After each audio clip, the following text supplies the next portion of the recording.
I mean, I really liked 2. I thought 2 was a lot of fun, like in terms of just like the sheer. For those of us joining in now, we're talking about Uncharted. Just in terms of the sheer, Indiana Jones like adventure story aspect of it. Like 2 is where I think it hit me, where I got the most fun out of that. Yeah, I like the beginning of 4. And see, that's the thing. Yeah, agreeing with you. The beginning, like, oh yeah. And not to go off the rails too much and say God of War again, but like it's just well, I won't talk about God of War because the original games did that too. Amazing opening and then, silly and then boring and slow for a minute. But yeah, like I don't want people it's the problem I have with barrel. There we go. When people try to impose their opinions and say something is good, I'm like, well, yeah, you can say the beginning is good. You can say this part you liked is good, but like when everyone says, oh yeah, but the story though, or the battles, well, this system or the menu UI looked really good. I'm like, I feel like you're equating one small thing to be the whole, and we didn't actually do that part. Hold on. No, I think you hit the switch. And we didn't actually fill out the painting. Yeah. I don't know. This is one of those conversations that I kind of know what I'm talking about, and then we're streaming, so I try and be concise with it, and then I just muddle my words. But yeah, it's like your tonality, I think. About I like the beginning of 4 because we've already agreed that Uncharted 4 was okay. Yeah, I just don't want people to go, oh yeah, well this is great because it started off really good and now I'm stuck playing it. Like that's just what AAA games are now. Like just hook people, get clicks, get a streamer to do it, and then I don't know. Yeah, I'm all over the place now. Cool. I'm glad. No, I'm like yeah. I always see that's. I have this. I have to specify because this just and part of this is Twitter and part of this is just online discourse in general. Like if I don't like if I God damn it, Banjo, get out of the fucking water. If I don't like something, I love that you love it. Like I want you to have the thing you like. Like please. No, that's a good distinction to make because I hear what you're saying. Because I've gotten into so many arguments, both on both sides of the equation in my life, of just like having a different opinion automatically equals confrontation about the thing, and it's like I don't mean that. I'm sorry. Yeah, no, you and I would be witness to that because we saw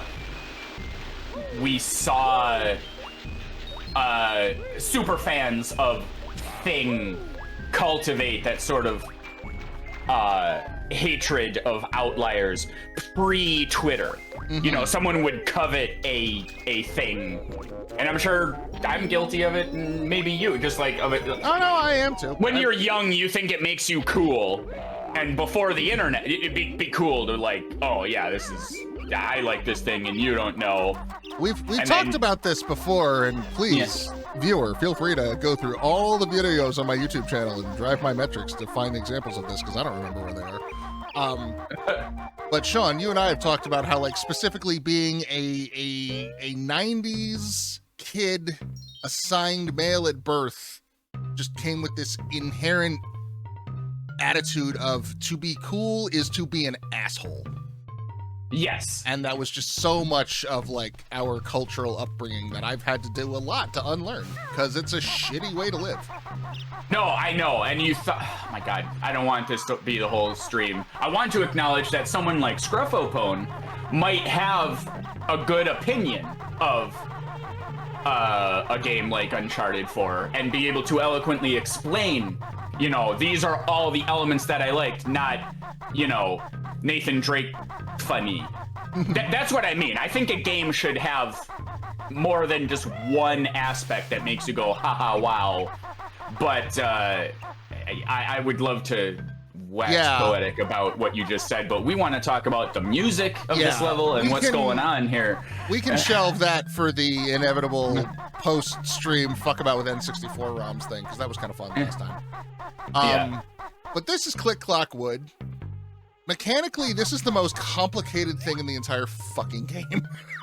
I know, before we started, we were gearing up to do this, and like yesterday I was thinking about it, and we're looking at, this is pre-expansion pack. Yeah, and this is just raw N64 hardware pulling this off. Yeah, and they were able to, I don't know, I never thought about it. I'm like, holy shit, they managed to do all of this? It must load sections or something. I think each quadrant loads individually. It must. Yeah, it's the only way it makes sense. Yeah, you got to be in whatever is the equivalent of like Gruntilda's lair right now. So the level loads you in here, and this is a second hub aside from the lair. And what we've got around us are the 4 seasons. You know, spring, summer, fall, and winter. Right. Look up that. I know we talked about this, but get that note chart ready. Oh, I was gonna ask you if you had done that. How do you want to do this? Do you want to open like a .txt or something? Or what I would love is just a tally of how many notes are in each section. Okay, let's see. I can't find them. Okay. Game FAQs. So the doors are all locked off to begin with. You got to find these switches to open up the various seasons, but you know, fortunately, spring is right here because they gotta let you in somewhere. Of course, all I can find are like HTML lists. For fuck's sake. Now, from the last notes you went, go up. Oh god. Yeah, I don't even necessarily need directions right now. I just want to know how many notes are in spring, how many are in summer, etc. Well, all I'm finding right now is like a cumulative tally. 4 outside the door, parentheses 4. 2 in the bushes, parentheses 6. Like, no. I just... Fair. Well, we'll leave those 4, and we'll just dive straight into spring, so that way we're starting fresh. Okay, I'm sorry, I'm gonna pause because the music, the hub music was doing what it was doing. No bass, no percussion, and then we dive right into here. It's the best version to start you with. It's so good, and we're gonna listen to my favorite rendition, "Summer," after when we get there. But I don't need that mumbo token, but I want that mumbo token. I was gonna comment. I was like, I wonder what the allure of collectability is gonna be when you no longer need. Because we were talking about this last time about needing 25. Yeah, because I think we left the ones in the engine room, because fuck the engine room. Raqus with his signature precision platforming first try. And then getting eaten by a bird. So yeah, we've got these little nubs. These little nubbins of leaf. I'm so glad I pointed it out. I'll never get it. You fucking nailed it, like no problem. And the bird bit off the part of me that was good at this. There we go. Nope. Oh my god, is this fucking serious? Where are the notes? And it's just... There we go. Al Jinjo's 4 outside entrance. Are you fucking... Just give me a total! What the hell is this? This is like 1996 all over again. Find your Did I center, just put breathe. Banjo-Kazooie in AOL keywords? What the fuck? Jesus Christ, you're gonna make me use a calculator. All right, we're counting the 4 outside the spring door as spring. Okay. So there's 20. There's 20 total. So there's that 16 16 inside the level, 4 outside the Yes. Okay. Yes. Well, there's 3.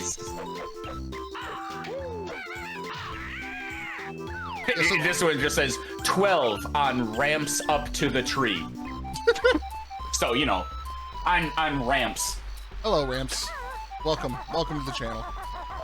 So happy this song is so jovial. And... I wonder if the song is the only thing that keeps you from pulling your hair out in this level. So yeah, this wood is all built around this giant central tree. Yes, tree is a motif. First to ever do it. Banjo-Kazooie. Yep. There we go. There's a power outage. Oh, unfortunate. Are you good? Have you got electricity and like heat and your food okay? And you know all the power outage shit. I always hate a blackout. It just makes everything worse. Shit like that is why I know I could like never be a homeowner. I don't even. I was like 15 or something. I remember this story sometimes.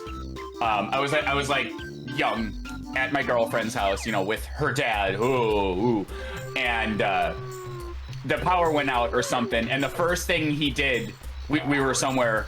He started freaking out about the sub pump. Now, for context, my dad is a carpenter, and a very good one. And I worked with him for a long time and learned some stuff. Not as much as I probably should have. But then, you know, whenever the power went out for me, it was like, yay, we can light some candles and read a book and doopy-doo. And then this father started freaking out about the sub pump, something I'd never heard of, being 15 years alive. And I was like, what the hell is that? They're like, it's the thing that stops your house from flooding. I'm like, do we all have those? What? We need that. I have no idea what to do in an emergency. Jesus Christ. That's just one aspect. Something to point out, that particular floor texture right there, those are thorns. Those will hurt you. Don't step on those. Those are bad. Oh, that's right. I was waiting for another season to point out, like, oh, the whole entire floor is that. But it's just Mumbo because he loves to build his huts. He's probably got a good sub pump. It's so good, it keeps out the thorns. What have you got hidden in here today, buddy boy? Eggs? I think each one is a different thing, too. Yeah.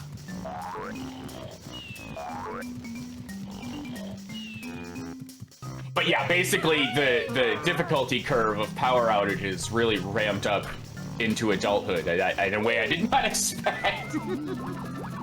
The final transformation. He's a bee. Who actually looks fat now. Yes. Not. You know what? I think the bee might rival alligator for cuteness. Like, that is a very cute bee. He's so silly. He could wear shoes. I didn't realize you could do this so soon. Oh yeah, right away. So the bee can fly. And I know, Sean, we brought this up earlier, like, what is the material difference between this and Kazooie being a bird who can fly? And the answer is fine control. Like, yeah, we've got this. I think at the time I described it as a helicopter versus an airplane. Plus Ace Combat versus GTA minigame. Yes. The nice thing about the bee is it lets you shortcut pretty much the entire climb up the tree. Most of. Not entirely, but most of. Yeah, because I'm wondering, I'm trying to remember now what the... This is the level I remember the least about. So in terms of what is intended versus what you can just cheese is lost. But even still, it's well done. Like, sure, you can fly around and you can't attack, but it still walls it off in a very platformy way. Yeah, they also provide things like, I can't do shit about this egg as the bee. Like, I need to do the proper platforming up here to use the egg. And the beehive over here, which is, you know, very clearly like this is some prime bee stuff. Also, what the fuck is the point of I guess you could walk up here. Well, you have to go in there as Banjo. Yes, yes. There's 2 Jiggies in here, one of which... Or there's 2... I don't remember if they're both Jiggies. One of them might be a Jinjo. We've been told there's a honey bear out there. Yeah, so you gotta get in here. Banjo. Yeah, here's the Jinjo. Oh, I guess you could get the Jinjo as Banjo, too. I guess there's nothing...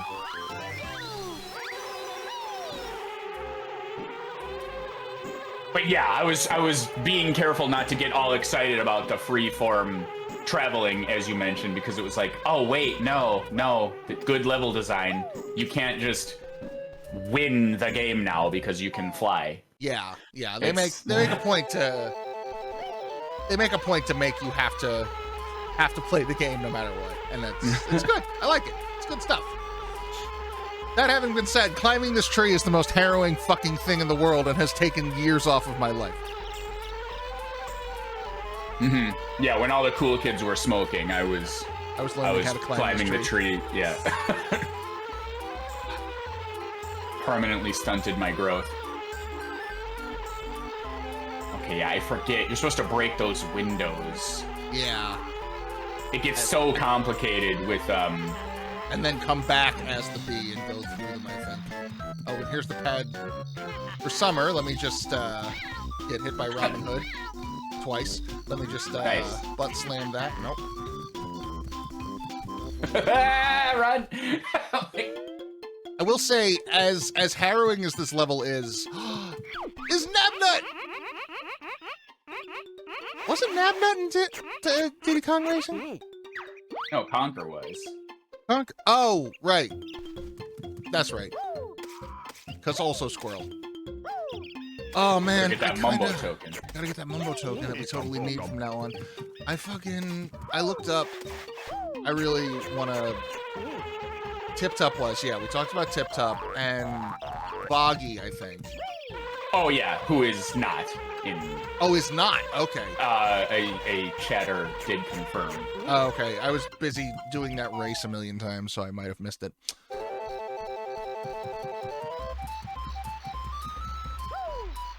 Stupid walk. He almost does it to the beat of the music.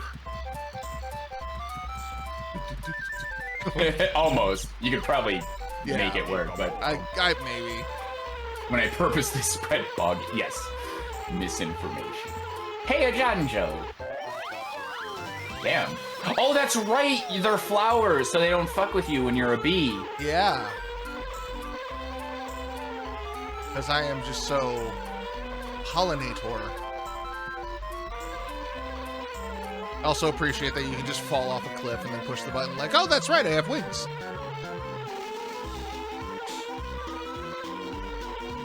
I know, stupid Kazooie's like a pole start weed whacker. You need to, to get her to fly. She hit the choke about 18 more times. Maybe that'll do it.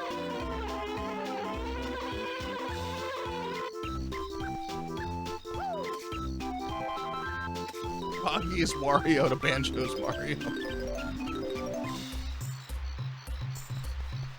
Let's see, you said there's 12 on the ramps up to the tree, so those are probably spread out like spokes on a wheel, right? Would be my guess. I mean, I think the assumption is you'll encounter them as you climb the tree as intended. Sure, but these are all at the bottom, so you're really only guaranteed to hit one. So we got those. Okay. Oh, hey. Yeah, so on the floor somewhere, you'll want to find 4 more.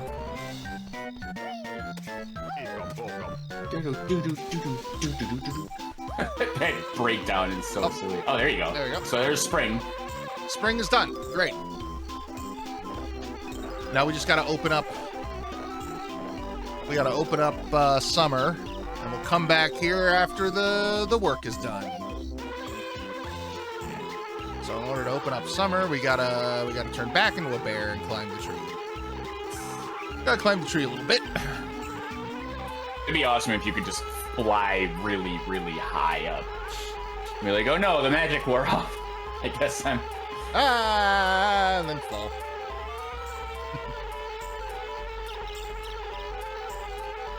Just touch the vines, just because it'll be funny. I'm a bee. I don't need to touch the ground. Oh no.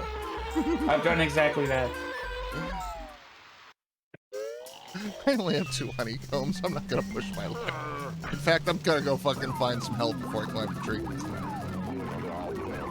But anyway, so just real quick, because you know you said all that about Forspoken, and you're like, the game looks fine, which just brought joy to my heart, because you're like, oh my god, you're talking about the game part. Nobody talks about the game. It's all, oh, but the graphics and a trillion frames a second. But then, everyone was shitting their pants over that Hi-Fi Rush game. And I went to go watch the trailer and just cringed myself inside out from the dialogue. And I'm like, why does anybody like this? So I'm a hypocrite, right? Like, it's interesting that you are like, but Forspoken looks fine. I mean, and everyone loves Hi-Fi Rush, and I'm like, but this looks dumb. And I don't know. Have you looked up any of the gameplay? I trusted the trailer would satiate that for me, and it did not. From what I've seen of the gameplay, it's like if Devil May Cry were a rhythm game. Yeah, see, and I will freely admit again that it looked dumb, and I realize that's not. I shouldn't be judging the game like that, and I will give it a fair shake. I couldn't bring myself to go any further. I was like, I like rhythm games. I like combat. I was so awestruck that people weren't completely turned off as I was in the first 4 seconds of the trailer where, you know, it does record scratch freeze frame. Yup, that's me.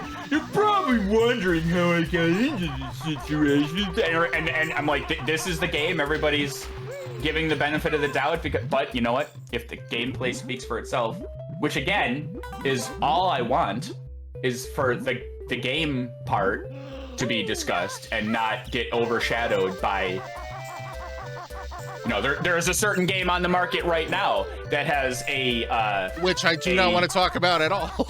Yeah, no, but it has a foundation of, but I love the story though, and it looks terrible, and everyone's giving it the benefit of the doubt. I'm like, but if you're not having fucking fun doing it, then why? You see my point? Like, yeah. In that case, the game that shall not be named. None of it is good. Like, I've looked up gameplay footage of that, and it's just like fucking zappy colored Dark Souls. That's all it is, and not even like good zappy colored Dark Souls. Yeah, so I need to calm the fuck down about Hi-Fi Rush a little bit. But yeah, in terms of Forspoken, it's like I could see a case being made for, okay, but if it's like 80 hours of listening to this, it might diminish my fun-having abilities. I mean, it might grade after a while. I don't know how long the game is. Yeah, I just assumed 80 hours because...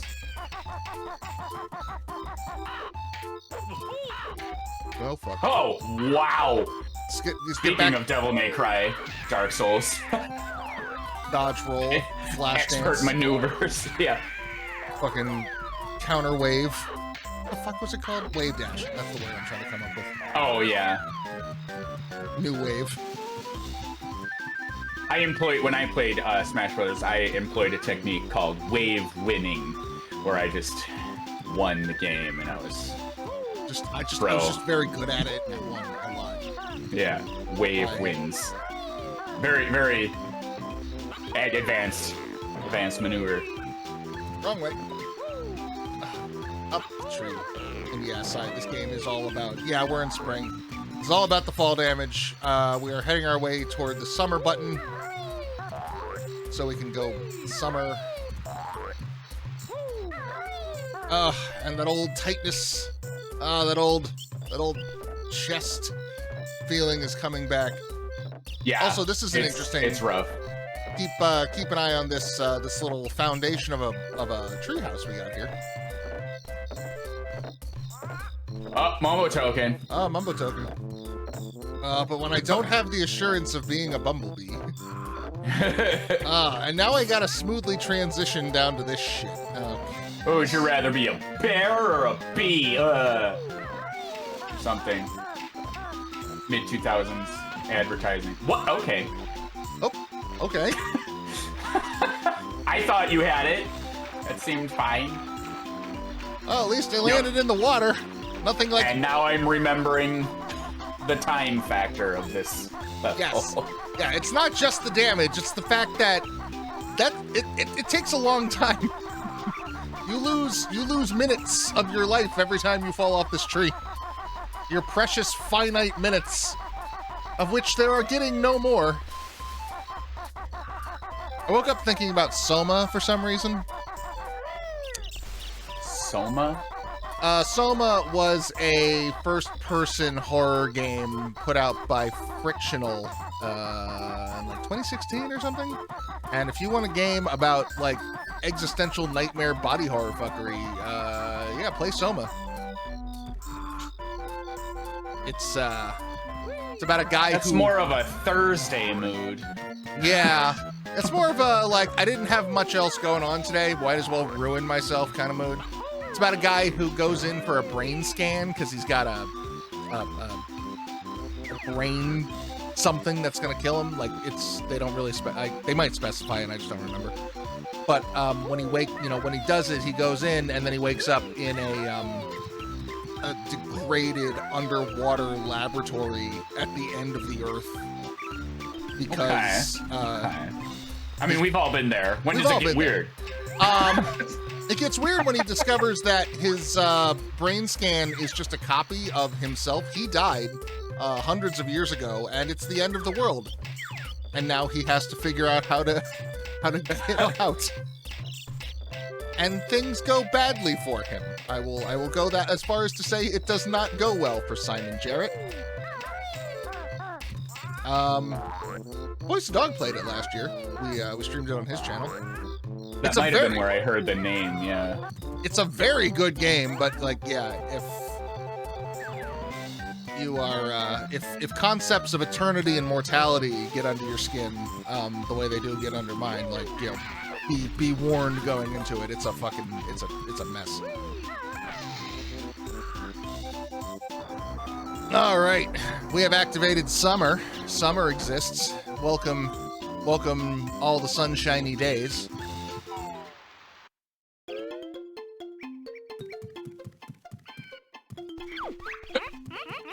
Chomp, chomp, chew. Nabnut does not care. Everyone else is like, ah, bear, fuck. Nabnut's just like, I got my acorns. That's all I fucking need. Get fucked. Can you break that window while you're here? Do you have to? Does it just go away? Try? I don't know. Yeah, I don't know if it will. I think maybe you shoot it? He is a large squirrel. That is fair. He's got that going for it. Yeah, how do I... Oh, and maybe I gotta drop on it from above, and then... Can you just shoot it? Where? Like, I don't really have an angle on it. Well, have you checked? Like... I mean, I would have to get at a height with it first, and... Yeah, like that. Shoot it from there. That's not how eggs work in this game. You can't shoot from first person? No. Are you sure? I mean, if you can, I've never done it. I will be very surprised. What am I thinking of? I mean, okay, obviously Tui, yes, but you couldn't...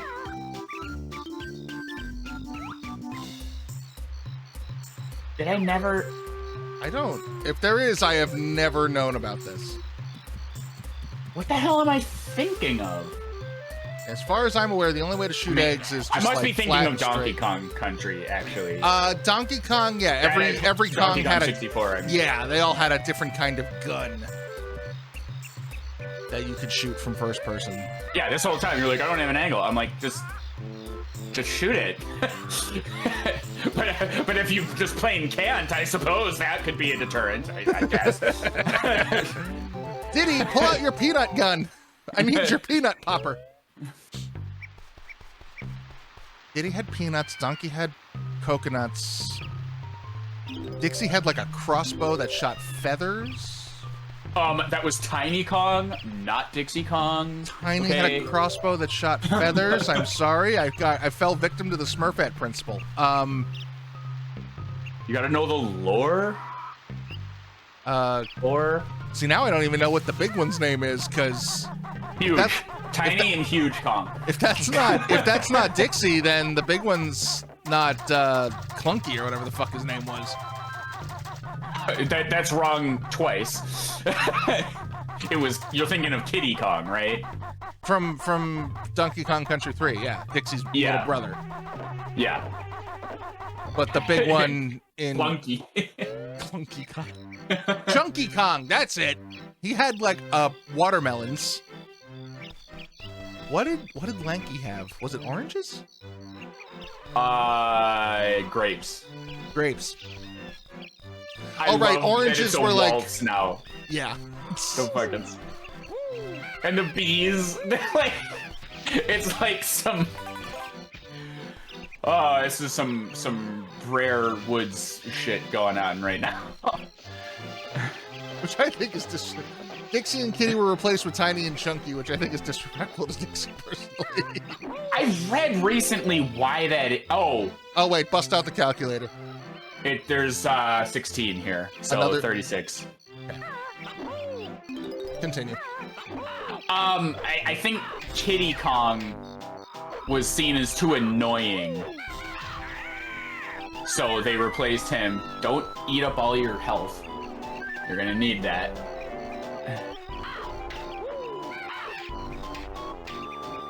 And Chunky Kong was better?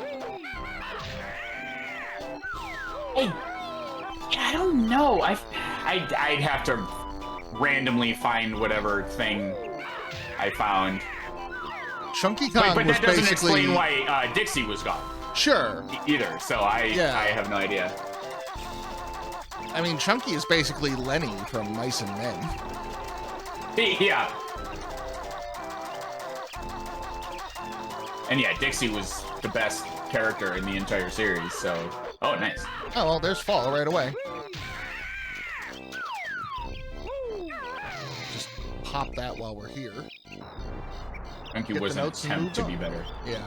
Yeah, he would be less dependent. Well, I mean, not that he was dependent.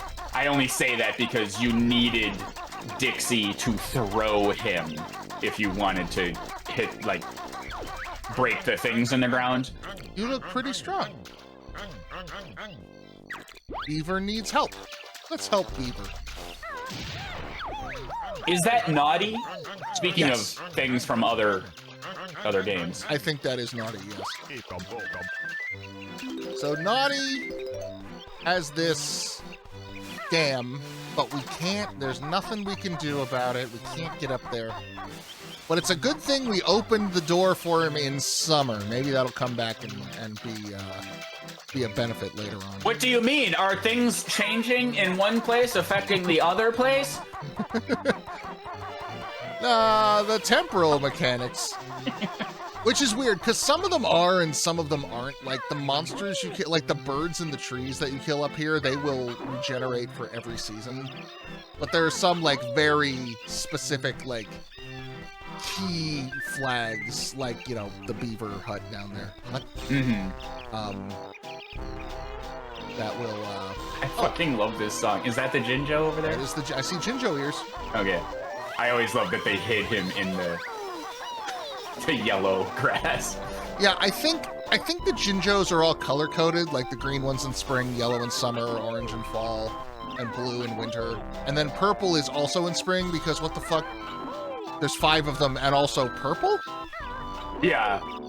Yeah, I noticed that you got the pink one in the beehive. And I was like, but that would have been a perfect place for the... Oh, wait, no. I remember what they did with the yellow. It was perfect. No notes. 24 notes.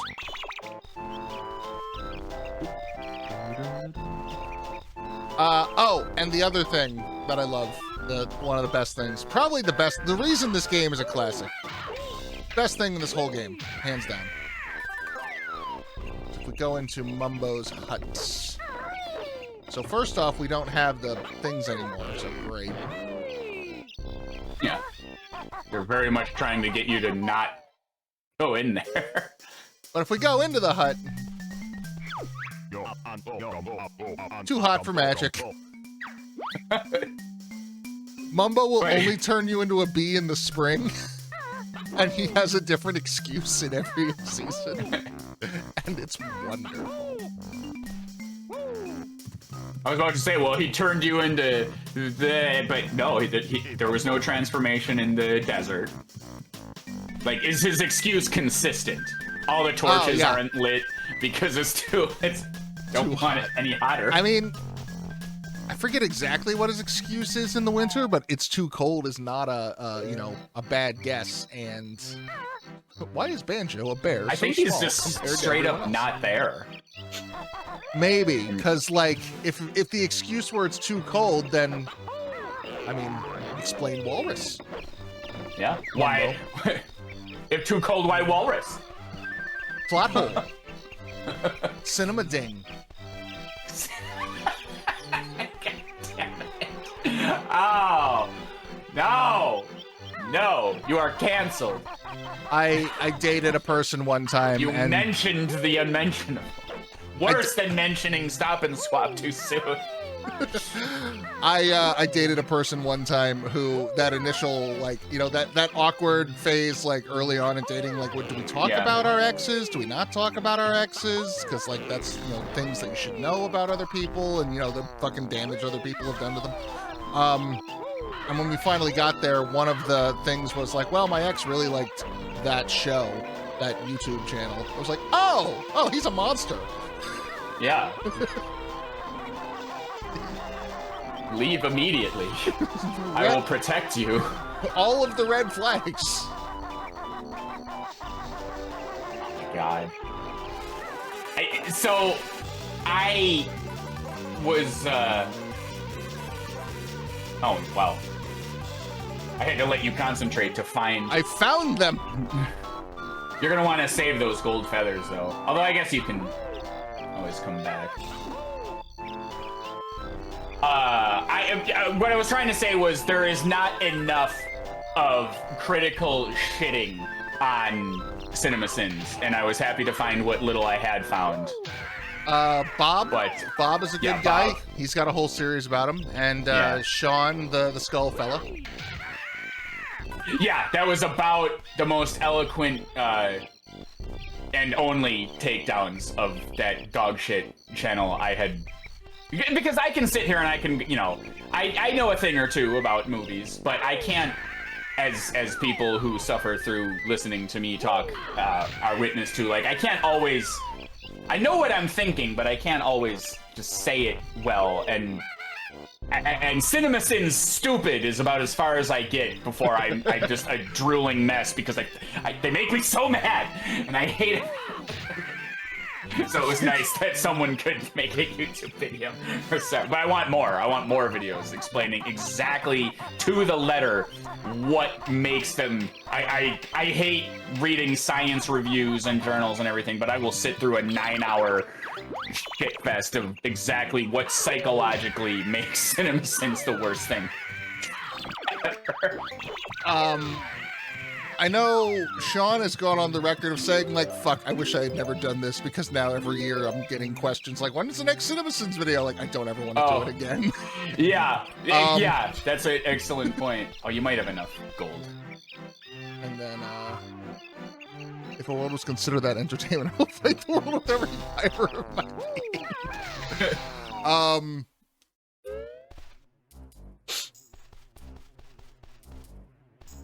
Just sneak down into this little, how do you do? The honey man. He's after Grunty's golden honey piece. Sting him, Zubbas! Sing him, boys! Oh. Okay. Interesting maneuver.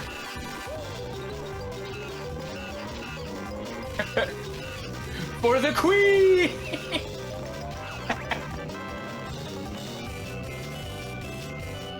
I tried to time it like as tight as I could to conserve feather time, and I apparently didn't do it right the first time. Zubbas, not just bees. Show for people. Okay, here we go. Yeah, someone, you read it. Someone shitting on Simpson. Let me get my rubbing together gloves and get in my smug chair and read. It's a show for people who want to feel smug about superior without work, about feeling superior without work, or the cleverness to even notice the things about which they now feel smug. It's the critical equivalent of paying for a robot that gives hand jobs. That's basically what I was thinking. But no, it's not even, and like I'm not even against a show or whatever that wants to point out stupid shit that happens in movies. The problem is everyone does that now, and they all say stuff like, "Oh my God, you'd never shoot someone at that range." It's like completely asinine. They're going against the social contract we all signed in the 1920s, you know, when cinema and films were a thing. It's like, yeah, sometimes weird shit happens. That's why it's a movie and not real life, because we enjoy seeing something that could obviously never happen. There like, is I can't even think of a thing right now, but there's I think you know what I'm saying. There's an Alfred Hitchcock quote that gets thrown around a lot that I like, about you know why that kind of like I would never do that. I would leave the house. Like, well, if you leave the house, there's no fucking horror movie, is there? Like, yes, obviously any right-thinking person walks into the house, hears the spooky "get out," turns around and leaves. But there's no movie there. Yeah, excellent example, by the way. Yeah, thank you for reining me in there, because. And like the Alfred Hitchcock quote is like, movies have to be stronger than reality. You know, why, when people are being attacked by the killers, do they not call the cops? Because calling the cops is boring.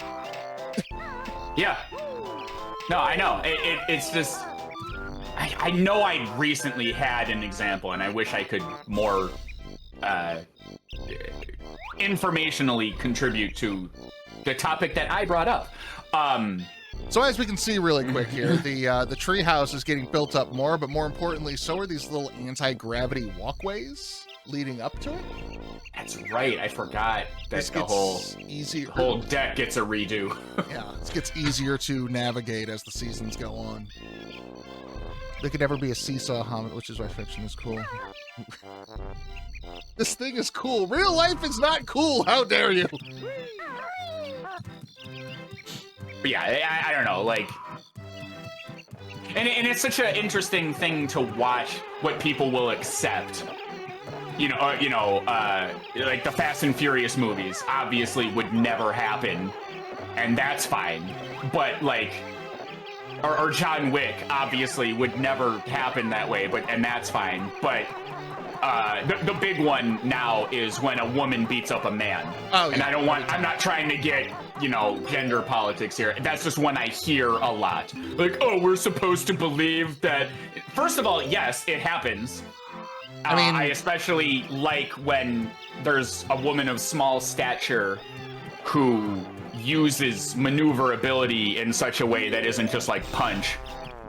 You know what I mean? Like, the go-to, you know, with the bullseye on her back for that was Scarlett Johansson as Black Widow, right? And you watch, say what you will about Marvel, say what you will about, you know, their stuff becoming, you know, trite and overdone. I still think it's great, but, you know, I am a basic Marvel movie fanboy.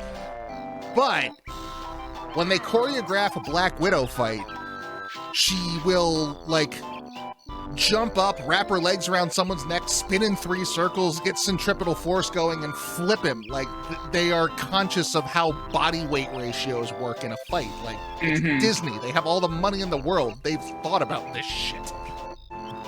Yeah, there was coincidentally, a kind of an example from one of the Fast and Furious movies where this, like, tiny, weighs 80 pounds woman was using her body weight. I mean, the fight itself wasn't that well choreographed, but I noticed that they did that. When you play as Batgirl in Arkham Knight, and she does a silent takedown, Batman will come up and do a silent takedown, and you'll crouch, and then you'll stand up and then just give them like a headlock until they choke. But Batgirl will jump she will jump as high as she possibly can, wrap both arms around their head, and then lean back. Like, the animation takes into account that she has to put in extra work to deprive oxygen. Yeah. And I thought that was a good detail. Go on, sorry. And like to clarify, it's not a gender thing. It's a body. Like Robin would have to, little child Robin, Damian Wayne. Oh yeah. Would have to do the same fucking thing because he's a child and weighs 90 goddamn pounds. Except Damian would probably like bite out their jugular vein and drink their blood because he's a fucking lunatic. Yeah. Can you break that window now that you're here? Maybe. We are 36 was the number, right? Yes, it was. Wow, you snuck right up on that. Good job. I'll get working on autumn. The autumnal. 3 of the guys in the top division of sumo weigh 250 pounds and routinely take down guys that weigh 400. And like, I don't know much about sumo, but sumo, from what I understand, is all body weight ratios. Like, it is giants doing judo, from what I understand of it.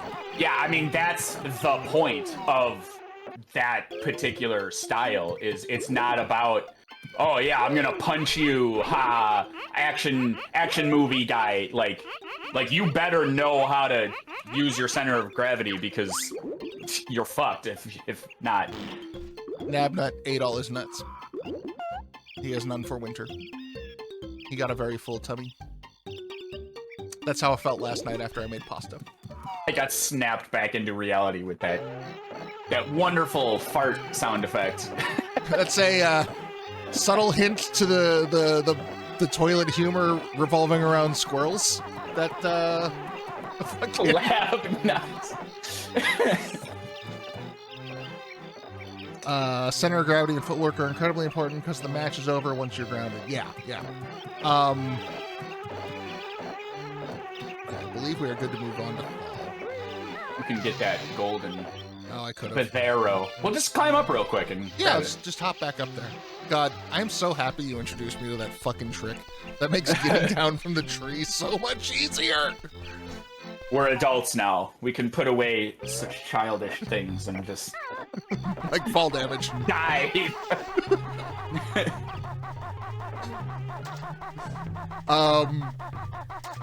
The fuck was I thinking? Batgirl. 84 is the number now.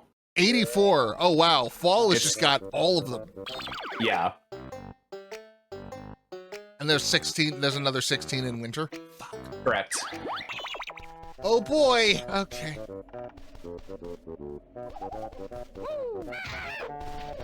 How sumo was created over time. Probably murder. Probably lots of murder. Like most sports and combat entertainment. You know, the fleeting thoughts of a drooling idiot over here. It just occurred to me, how many, and the answer is 100%, of the old Kung Fu movies and Jackie Chan and everything have been underscored by that one fight later on.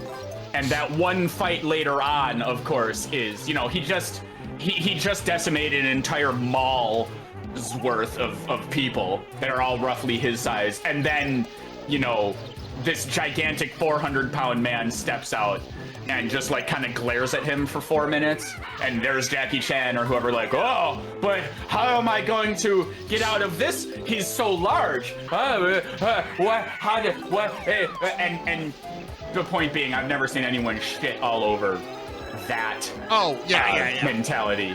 Yeah, exactly. Because it's we're expected to believe it just be someone else that's 3 times your size.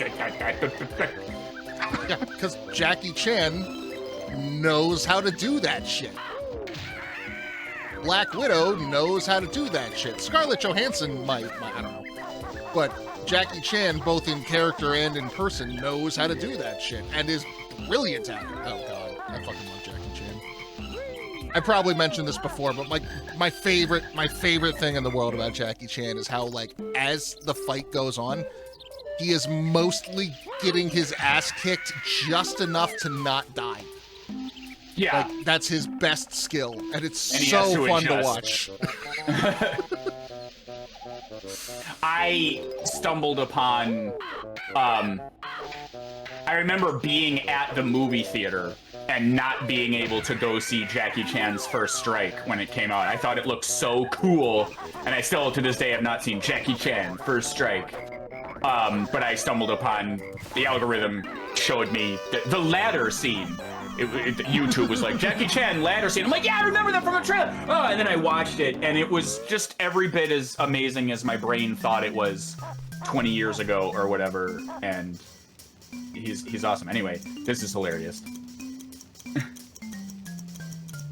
I have yet to see a single Jackie Chan. Oh fuck, what would you say? Probably Super Rush Cup? Hour, the tuxedo. The babysitter. The babysitter. No, like a legit, I would probably recommend either Super Cop or Project A. And I guess the difference is, do you want to watch a movie about pirates or do you want to watch a movie about policemen? Actually, fuck that. Watch Project A. It's a kung fu movie about pirates. It's great. Sweet many leaves. No magic today. Mumbo too busy. He can't just magic the leaves away. I think he just doesn't want to. Yeah, I love fucking like what? Go look up, like if you're looking up kung fu videos on YouTube, right? Like the scene from the movie. Michelle Yeoh has, I forget the name of the movie, has a scene where she has a fight over a plate of tofu. And it's amazing. It's just it's so fucking good. It's like the whole thing is some guy comes into her space and is like, "Hey, I'm better than you." And she goes, "Okay, if you can smash this plate of tofu, then I'll admit you're better than me." Awesome. And that right there is just the whole why kung fu movies are great. There's no, well, I was gonna say there's no black and white, and that's wrong. They are black and white. It's just like, you win, I lose, or vice versa, and it's just... And they're so... Kung Fu Panda, jokes aside, did that amazingly. I still haven't seen Kung Fu Panda. I should watch that. Oh my god, in an era of... Oh, are the Avengers movies good? Did they do it right? Are the team-ups proper? We want a group of badasses fighting together and using their powers in a way that are... Look no further than the fucking Kung Fu Panda movies, because I swear, no bullshit, is some of the best fight choreography. Like, the Viper and the Monkey and Mantis actually fight in a style that is reminiscent of the real world counterparts. It's so good. The movies are so fucking good. Fuck you, parrot! I know you're probably endangered, but... No, yeah. And there's a similar scene of fighting over dumplings. Oh man, yeah. There's Kung Fu Hustle. Every time this conversation comes up, I have to plug Kung Fu Hustle. That movie's brilliant. It's a Looney Tunes kung fu movie about poverty. It's so good. Yeah, and that's one of those things that I would need to be better versed in kung fu lore, because it's taking, it's taking the piss out of kung fu in general, while also paying tribute to it was like the Hot Fuzz of its time. Yeah, I would argue. Kung fu movies. I would argue that much like Hot Fuzz, like you definitely get like an added benefit of being familiar with the genre, but as it is though, the movie is wholly entertaining, like in and of itself. Like you can only add to it by knowing. You can't detract by not knowing. You know what I mean? Oh well, I'm responding to you and Jaeger by saying when I watched the movie when it came out, or a little while after, and I was not entertained at the time. Well, to say I was, that's not fair. I sound like I hated the movie or something. I don't know. I was expecting it was different. I didn't expect the parody to take over so much. I wanna make a clarification here, because this is something that happens in conversation when I bring up this movie a lot. Are you talking about Kung Fu Hustle, or are you talking about Kung Pao Enter the Fist? I never saw Kung Pao. I'm talking about Kung Fu Hustle. Yeah, Kung Fu Hustle, I don't know, just from a VFX perspective, and I know this is unfair of me to say, given all that I said about dialogue and story, but like, it was kind of clear to me that the fighting wasn't the point, I think, and I could be wrong. That's just what I thought at the time, because like so much of it was so obviously like green screen wire work. Like Kung Fu Hustle wasn't concerned with looking like a Jackie Chan movie. For the most part, no. For the most part, it's a Looney Tunes cartoon. Just using Kung Fu stock characters instead of Bugs Bunny and Daffy Duck. And see, you said stock characters. That's what I mean. Like, okay, the casino owner, or this guy, or the lonely street urchin, like that type of lore is the kind of shit I don't know about, that I think would have added to my enjoyment if I could have just understood that this was like a Looney Tunes thing, and I thought it was a badass kung fu movie. Oh yeah, like which it can be. It gets there. Like there are definitely parts like toward the end where like, okay, much like Hot Fuzz, like, okay, you want a fucking action movie? We'll give you an action movie, and they deliver. But yeah, for the bulk of it, it's interested in something else. Right. And I was kind of coming to that realization. I'm like, oh, you're not trying to be a kung fu movie. You just have like the silly landlady flopping around, and like that's a joke, and I'm supposed to understand this to mean like the old master who's retired or something. Like I couldn't parse it out at the time. I would give it another shot. Now that you got like a firmer grasp, like if you want, obviously I'm not gonna force you to watch anything, but really quick though, so Nabnut ate all his nuts, and he is very sad that he has no nuts, and he will starve in the winter. That's very sad for Nabnut. Right.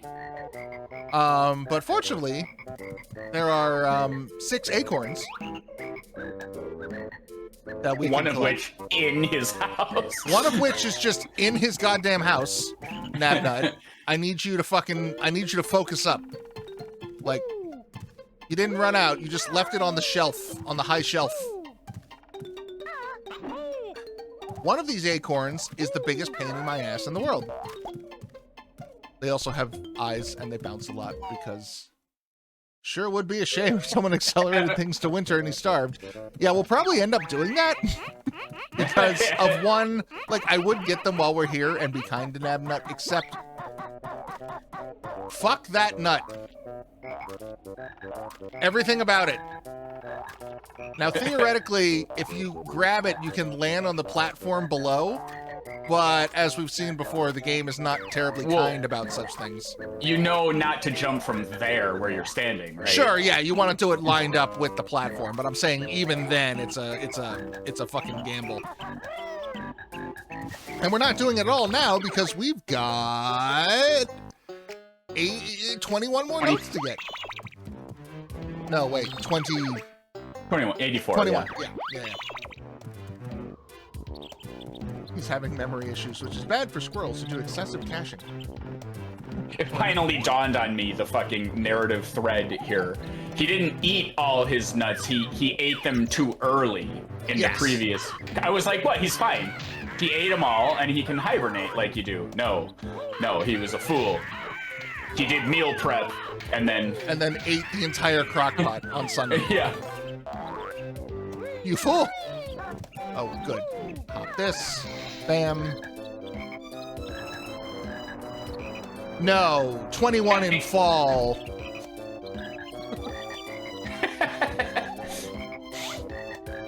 Don't let paranoia go to Vegas. Can I play blackjack against you?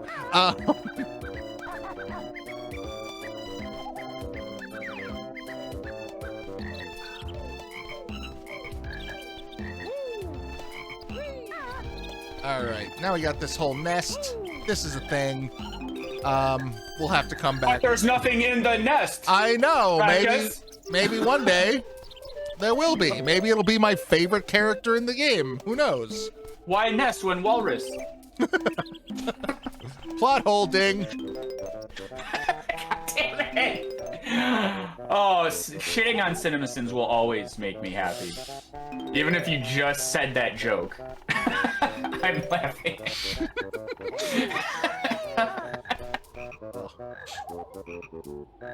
A red-crested Breagull does not have the carrying capacity to carry a bear. I'm not even doing the voice correctly. I hate him so much. So there is actually a channel that borrows CinemaSins' entire shtick, but applies it to video games. I hate them. It starts with a D. I can't remember. I only know them because Bob did an episode where he started doing a CinemaSins video that was so fucking bad. He's like, I have to stop. I can't do this. Wait, who's this other channel that is doing The Last of Us? So let's do an episode on The Last of Us. I can't watch honest trailers either. Jesus I used to watch Christ. them, like, they at least had a little bit of, lightheartedness about the jokes. It didn't feel as mean, but then I, after a while, realized, like, oh, you only have 3 jokes and you make them over and over again. Yeah. And the voice is terrible. Oh, Sean, you do better. Whatever. I don't care. I'm calling it out. It's fucking trash. It's not a good movie guy voice. They fucking phoned it in. They're not even trying. It's terrible. That stupid shit where they read comments at the end is terrible. It's terrible. Honest trailers is terrible. They suck. Tell me how you really feel. Thank you, Psychic Paranoia. Should be called Banjo Bazooey. 13 more. All right. Oh, he's actually more the size of a mandolin. Should be mandolin. Sad robot jumps.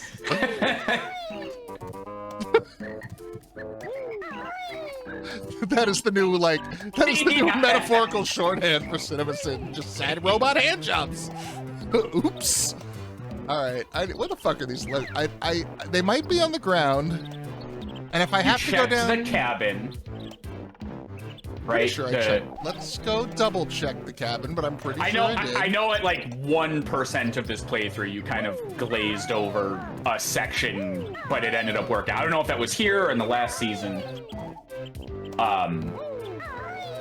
But yeah, I was saying, like, yeah, I think you checked the cabin, and you're probably mostly, hopefully, yay, done with the tree. Oh, here you go. Wait a minute. Is this a hollow honeycomb? Is this a window that they coded to not bounce off of? Nope.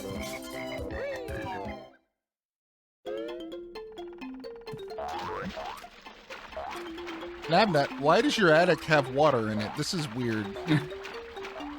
It's his plumbing. Oh, it's one of those. You really need a sub pump in the attic, Nabnut. This is what happens.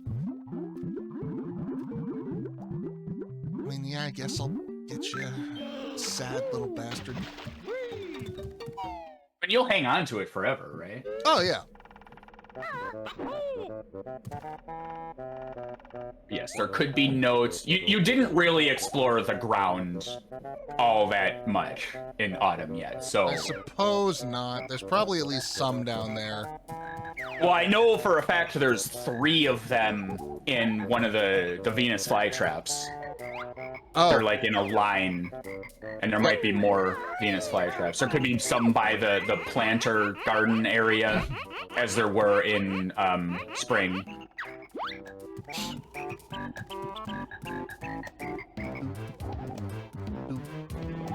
All that to say, though, I can't definitively tell you you're done on the tree. Yeah, that's the thing. Like, I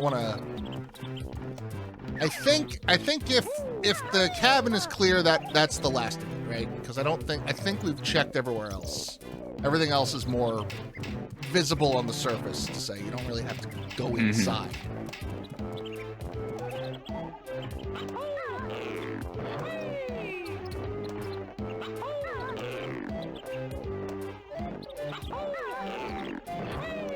Oh, here, this helpful guide. Remember when I said they're all just shitty HTML text dumps from 1997? This one says, beside the flower. Oh, good. So, you know, do that. Oh, well, there's a fucking Jiggy. I guess I'll get that.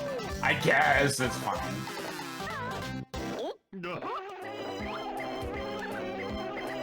There was a joke on, I was streaming Mario Odyssey, and one of them was just like, a moon in the sand.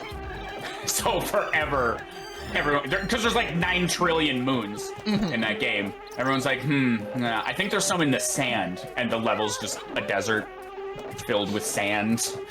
Like, oh, Sean, did you check the sand? I think it's in the sand. It's a desert next to a beach. Yeah. Next to a very limiting child's playground. Yeah, so anyway, just, you know, check the flower. Oh, well, beside the flower. I still did the thing. Yeah, no. You took even less no damage. Oh, yeah, go in the beaver house. You're right by it. Oh, yeah. You're going away from it, though. Can't see it. There you go. The water texture, right the water texture muddied up the world.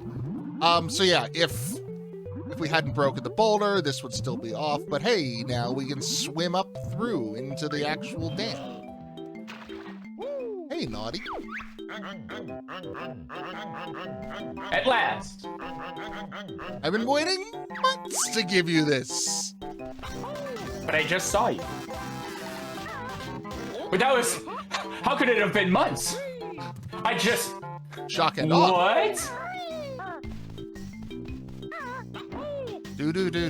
Imagine, if you will, a bear and a bird stuck in a time tunnel.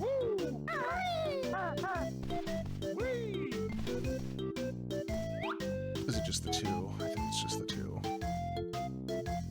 Oh, trick C. Gotta have that. The most important thing in the game. Well, see, if you had NFTs, you could take those lives with you into any game you wanted, because I am very smart, and that's how programming works.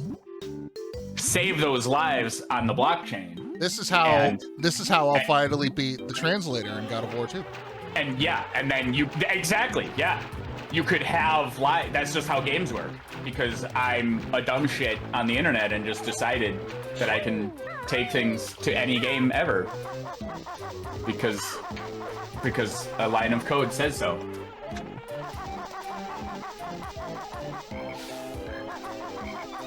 Oh yeah, we'll get to the cold water and yeah, we'll get to the water. Don't you worry. Yeah, the game has one last fuck you water to throw at us before. Yeah, a unique version. To be fair, it is impressive the different varieties of fuck you water they managed to come up with. I agree. Until we kind of discussed it out loud, I just kind of was always like, yeah, okay, video game hazard. But nah, they managed to find a way for the water to hurt you in different, varying ways. Also bulls, but they all pretty much hurt you in the same way, because it's a bull.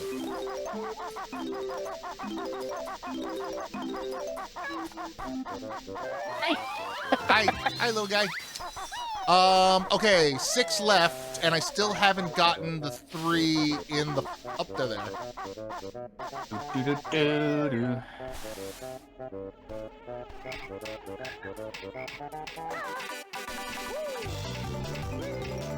Nope, get back here.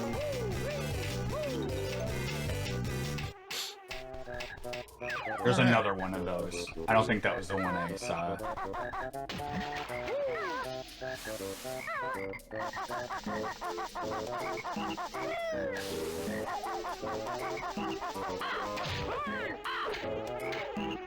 I can never remember if I got them or not. You assumed. I assumed I had killed it. I assumed incorrectly. No, I killed it. Also, the birds in fall are just much larger than the other seasons. I'm not sure why. I see that one I must have had. Oh, but all the honeycombs here I ended up Yeah, because grabbing because they landed directly on top of the notes every time. Oh, except that one. Just simply do not get notes. Just never, Problem solved. Yeah, never get note. Never notes. There you go. You're... Yeah. It's an ideological thing. I'm a never note.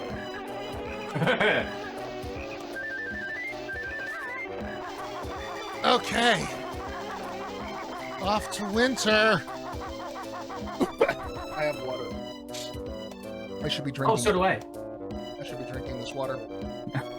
Oh no! It was Banjo Kazooie water. Ah! Now I have asthma. It takes my oxygen twice as fast because No, okay. I think the funniest joke I've ever seen on the internet, and the internet should have just stopped this, was Tigger and Pooh. Oh no, Pooh. That's not honey, that's bone-hurting juice. Bone-hurting juice, yeah. Oh no! Oh no, my bones! My phone. Have you watched 30 Rock at all? I have not. Have you watched it 6 times like I have? I have not. Quick thing, There's the flowers are all dead. Fuck Yeah. you, flowers. Fuck him. Get the gold. There's this throwaway character who's like shrouded in mystery and it's never really explained. She'll just show up and we just was introduced to her like 3 minutes ago. And she'll be like, hi, hello. I don't know if you remember me, but I'm Jolene or whatever the fuck her name was.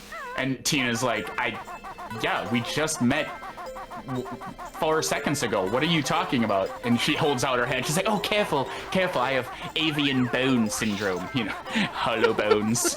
And so anytime something approaches her that's even the mild, like the least bit dangerous, she's like, careful, my bones. Like, what? So I always bust out, careful, my bones. It's so stupid. She's in like 2 episodes and that's it. Oh, nice. Hey, and there's no Mumbo. Mumbo's on vacation. You hairy fool! You hairy fool. Yeah. Like, damn, I didn't know. Call me a fool. It is now an ice world with all the slippy slidey bullshit. And oh hey, a tree to climb. In retrospect. Yeah, the tree couldn't die also? Jesus Christ. This is biogeographically inaccurate. Ding. Instead of ding, it's like weird, sucky, jerky handjob sounds.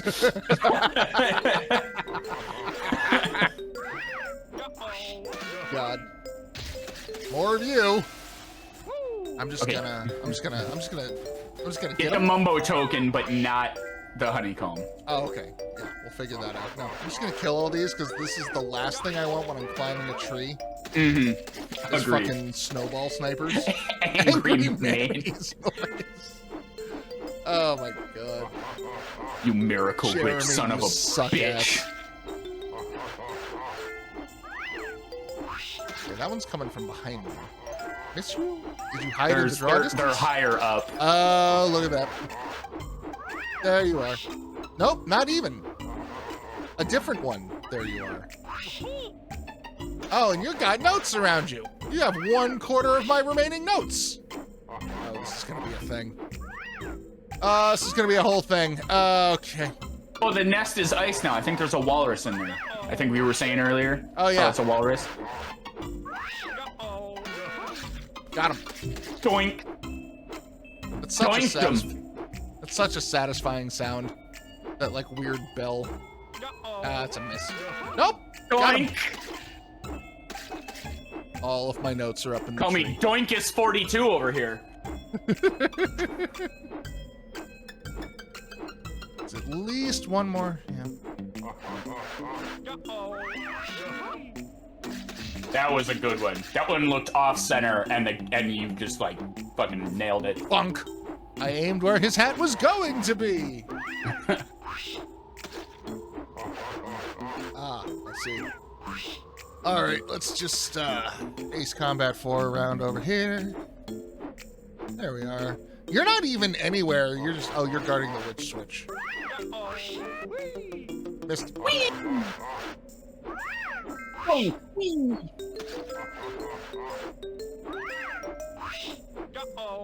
I'm so happy you get to make use out of the red feathers here.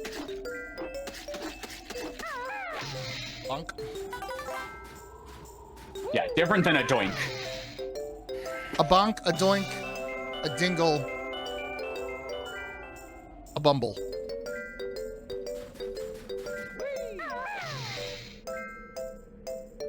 Okay. It's so graceful. It's like a gymnast. Just landing perfectly. And he sticks the landing. The judges are happy with that one. Now Kazooie does her floor ribbon routine.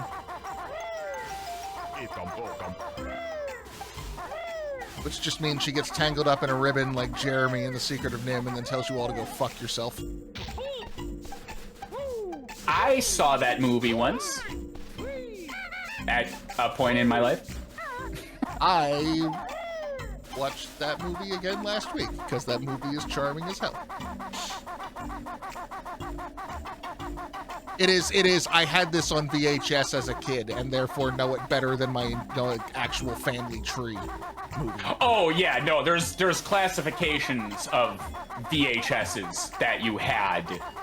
I had the Mrs. Doubtfire VHS. That one I owned, so I knew.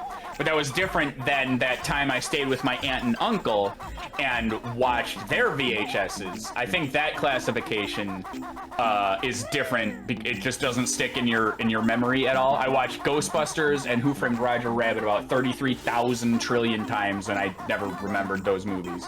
Both excellent movies. Because I didn't own those. And then there's the other one where your parents are sick of you and just shove you in like a church common room with a bunch of other kids. And maybe there's an old TV that sort of works and they dig out a half-working VHS to shut you all up for a couple hours. And that was Secret of Nim. So yeah. It was, okay. That's a weird one to pull out in the church. Not gonna lie. Because Don Bluth definitely wanted to scar children internally. Like, that was his goal in life, and he mostly succeeded. Yeah, good point. If anything, it should be, all dogs go to heaven. Yeah. Oh, yeah. Even more so. God. Oh, my God. I mean, it's also terrifying, but... Yeah, but more thematically appropriate. Church people would know, yeah. Because then the old lady who has, retired and nothing better to do than see children, and that's why you have to do what I say, or you're going to be eaten by the devil, who in this case is an alligator for some reason. Was he? I forget. No, the alligator is something different, yeah. Oh. But I couldn't, I couldn't, cohesively pull the Carface being dragged into damnation scene into a punchy one-liner. Can I tell you just a totally off-kilter? Can I go off beat here and do something that I don't normally do and totally derail the conversation? That is out of character for you, but I'll allow it. Yeah. So, one time this was years later after having grown up a little bit. Maybe I was 12, 13. I don't know. Time had passed in my brain. All dead. Oh my God, the flowers are dead. The bees are dead. This is lovely. They should put mosquitoes in this game just so they can also die. The best thing about winter, all the mosquitoes die. God damn it. Well, it was bound to happen. Anyway, continue. Yeah. So I was at my step-grandmother's house, and they were watching Lady and the Tramp. And they were like, oh, the movie's just about to end. And I was like, oh my God, we're at the ending of the movie? I have to go. So I sprinted into the room to watch the ending because it had been a long time since I'd seen the ending, and I couldn't remember it. And the reason this was so important was because if you had asked me prior to that, and I'm not making a story or a joke here, there is a time in my life where I would have told you earnestly, because I believed it to be true, that the ending of The Lady and the Tramp was Lady goes, "Oh my God, there they are! I see my owners or whatever! Hooray, hooray! I'm running over! Hooray, skippity doo!" And then they pull out a vacuum and vacuum her to death. I don't know. I don't know. But I cannot share that story in any meaningful or cohesive way. It's just a thing that I thought was real. And then when my grandma busted out the DVD or the VHS, I was like, "What? Wait, okay, does it actually end this way?" Spoiler, that's not how the movie ends. I don't remember how it ends, but I could have probably guessed that wasn't it. I saw it. I saw it with my eyes. It must have been a dream or something. But for at least 10 years of my life, I'm like, is that how the fucking movie ends? What? That's so weird. That's a wild take for like the 60s era of Disney movies where shit was even more fucking bland than it is now. Like, this is pre fucking Little Mermaid Renaissance. Disney was not doing well. Yeah, no one ever sees that coming, because neither did I, and I needed closure. Just like you forcefully made me rewatch the ending to that.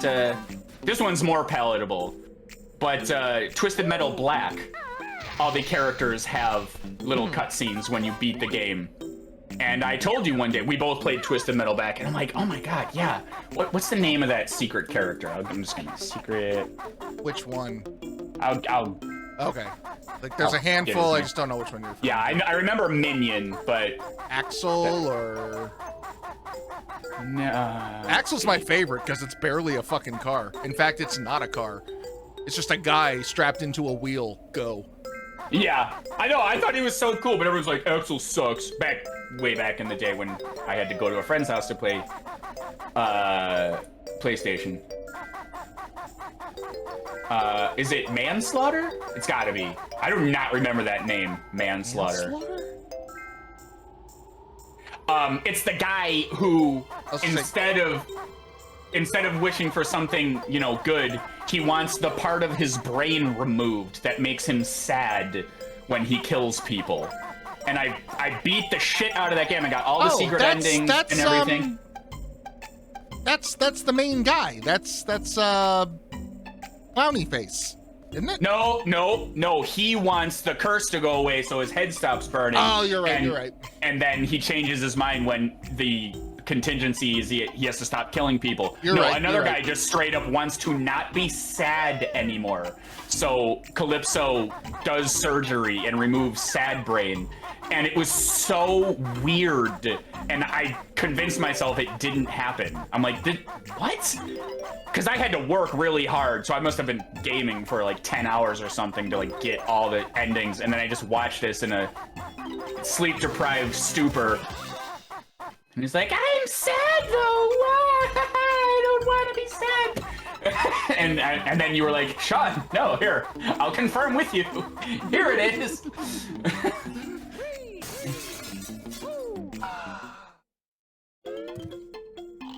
What? No, launching beyond the draw distance. I just gotta see his face. Like now it's gonna. Twisted Metal Black characters.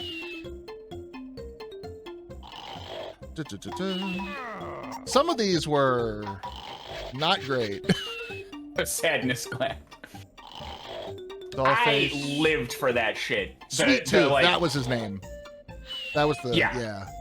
Charlie Kane and Son, that was pretty good. Axel. But no, these like little vignetted stories. Okay. The most realistic graphics ever. Nothing will ever surpass this. Never, ever, ever. That's right. Okay, so the thing that was confusing me was I thought the character's name was Black. His car is called Black. I forgot that Manslaughter was his name. Yes, okay, now I remember. Yeah, I don't remember all the he was not my cars' favorite names. Because he was one of the big cars, and it was hard for me to drive them. Yeah, it was like a... It was a dump truck. Okay, that's what I thought. Because Minion also was kind of like a garbage truck sort of a thing. Yeah. But Or was his- Minion was his like was an a bit armored more- up fucking like 18-wheeler, I think. He was huge. Yeah, it's been a while. But yeah, also difficult to fucking maneuver. And as was the case, not nearly as strong when you get your hands on him as he was when you had to fight him. Yeah, because you'll just get caught on like a pebble or something, and then they'll all just rush you and. And he has the same amount of health as any other car because, you know, gotta keep it even though the whole thing is he's fucking huge and takes like 1,000,000 shots to kill. Yeah, and you have to work really hard to unlock him. Like, you should get a boon for getting the secret car, but yeah.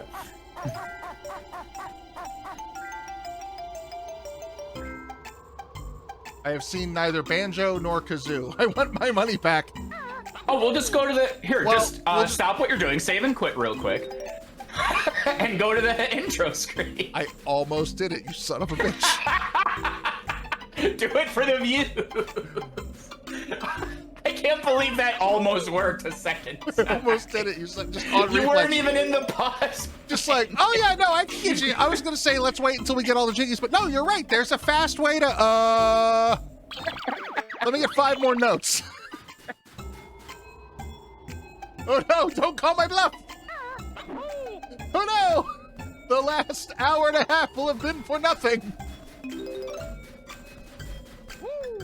You can make that claim in the spiritual successor to this. There are no ukes or lalies in the ukulele game, so you know that's Does no one play? cause for disappointment there. Yeah, worst game ever, ukulele, piece of shit.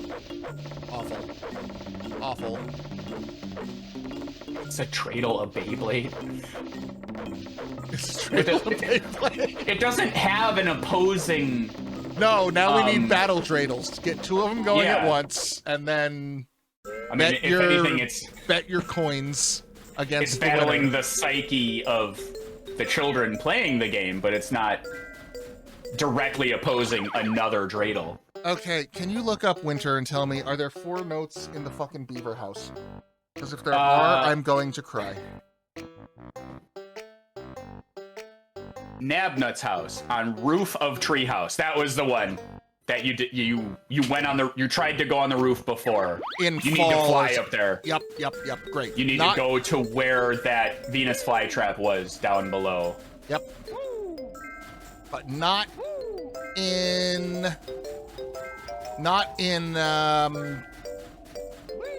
Beaver House. That's the important part. So speaking of Fuck off. tops and Jewish-based mythological storytelling situations, are you aware that in the official Beyblade cartoon, I know that exists exactly one thing about Beyblades, and it's that they spin. Well, That's all I according know. to the ancient ways of the Beyblades, that was what was responsible for parting the Red Sea. The sheer force of the Beyblades battling Bold caused claim. that event. That is a bold claim. And I'm speaking, this is conjecture now, but I'm pretty sure that led to, if I'm not mistaken, some sort of Dreidel-based, prequel backstory. No, this is why you have to fly. I don't think you can do what you're trying to do. Yeah, I tried to. Give it a shot, though. I don't know if you I'm can here. I bust might out as that well. talent shot. But no, I kind of remember having to do a flyby. This lip is killing me. Just put some cream on it. Nice. I stand corrected.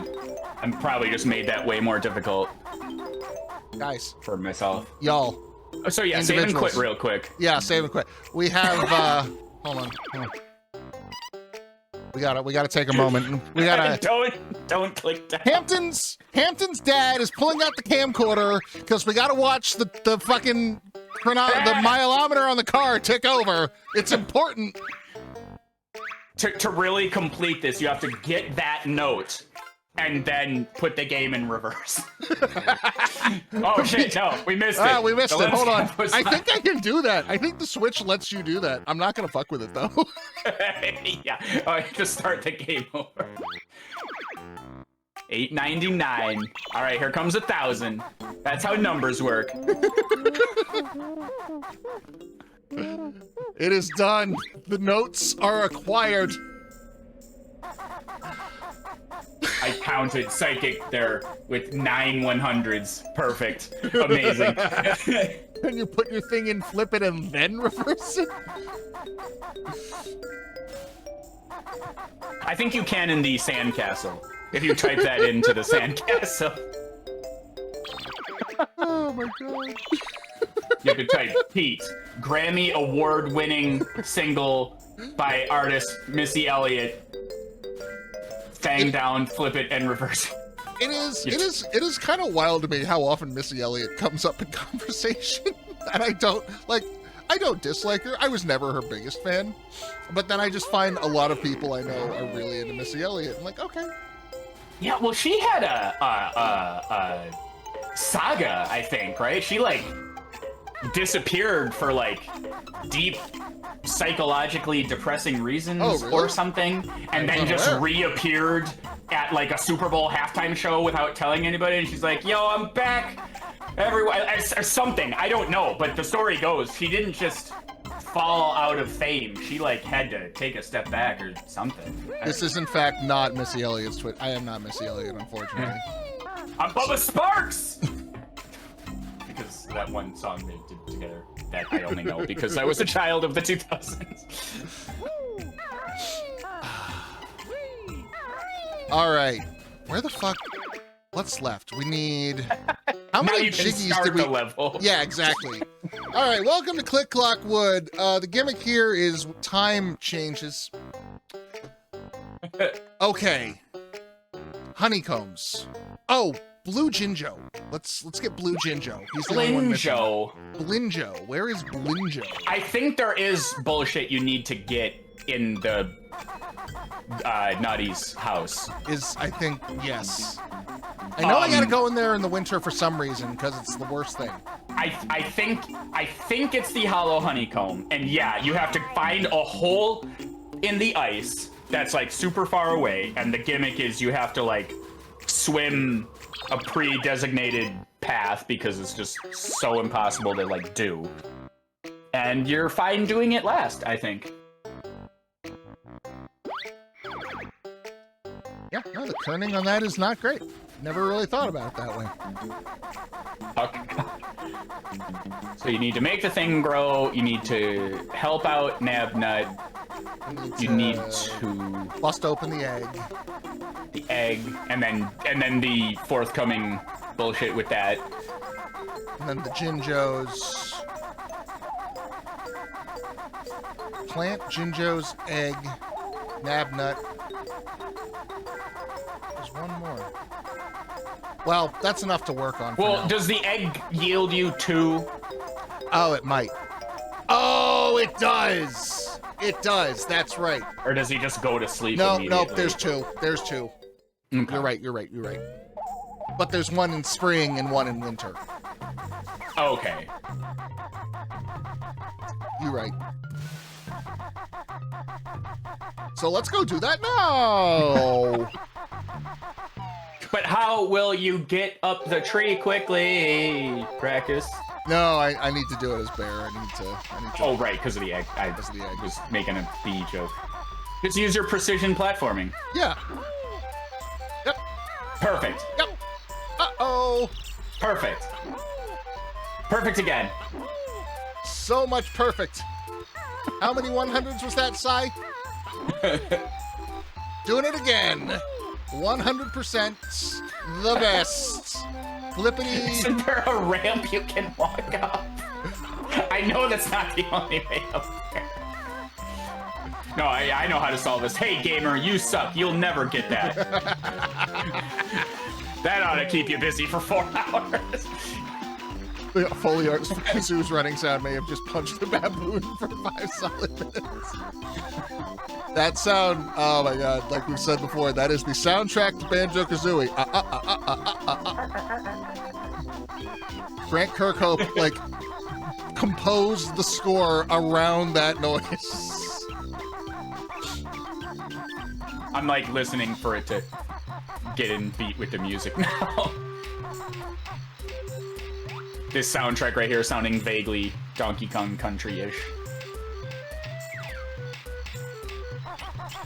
The jungle drums there. So I looked up the Rareware Replay, whatever the fuck that game's called. And Replay? Yeah, it was the Project Spark thing. I don't know what that is. This was for. This is basically just a rare collection for the Xbox One. Oh yeah, like a Sega Genesis Mini. Yeah, exactly. Esque thing. Yeah, okay. It's got Banjo, Kazooie, and Tooie. It's got Conker's Bad Fur Day. It's got Perfect Dark, which I've never actually played. It is the first thing. Oh, it's got Nuts and Bolts. Yay. It's the first thing that's ever made me want to buy an Xbox. Honestly. Blast Core is on there, isn't it? Is it? I thought I remembered checking it out when it was announced. It's got like 10 things on it. It's not small. Like it's a decent. It's not like an NES. Here's every game made from 1997 to 1987 to 1990 because each of them is 4 megabits and who gives a fuck. But it's got like a decent amount. Down we go.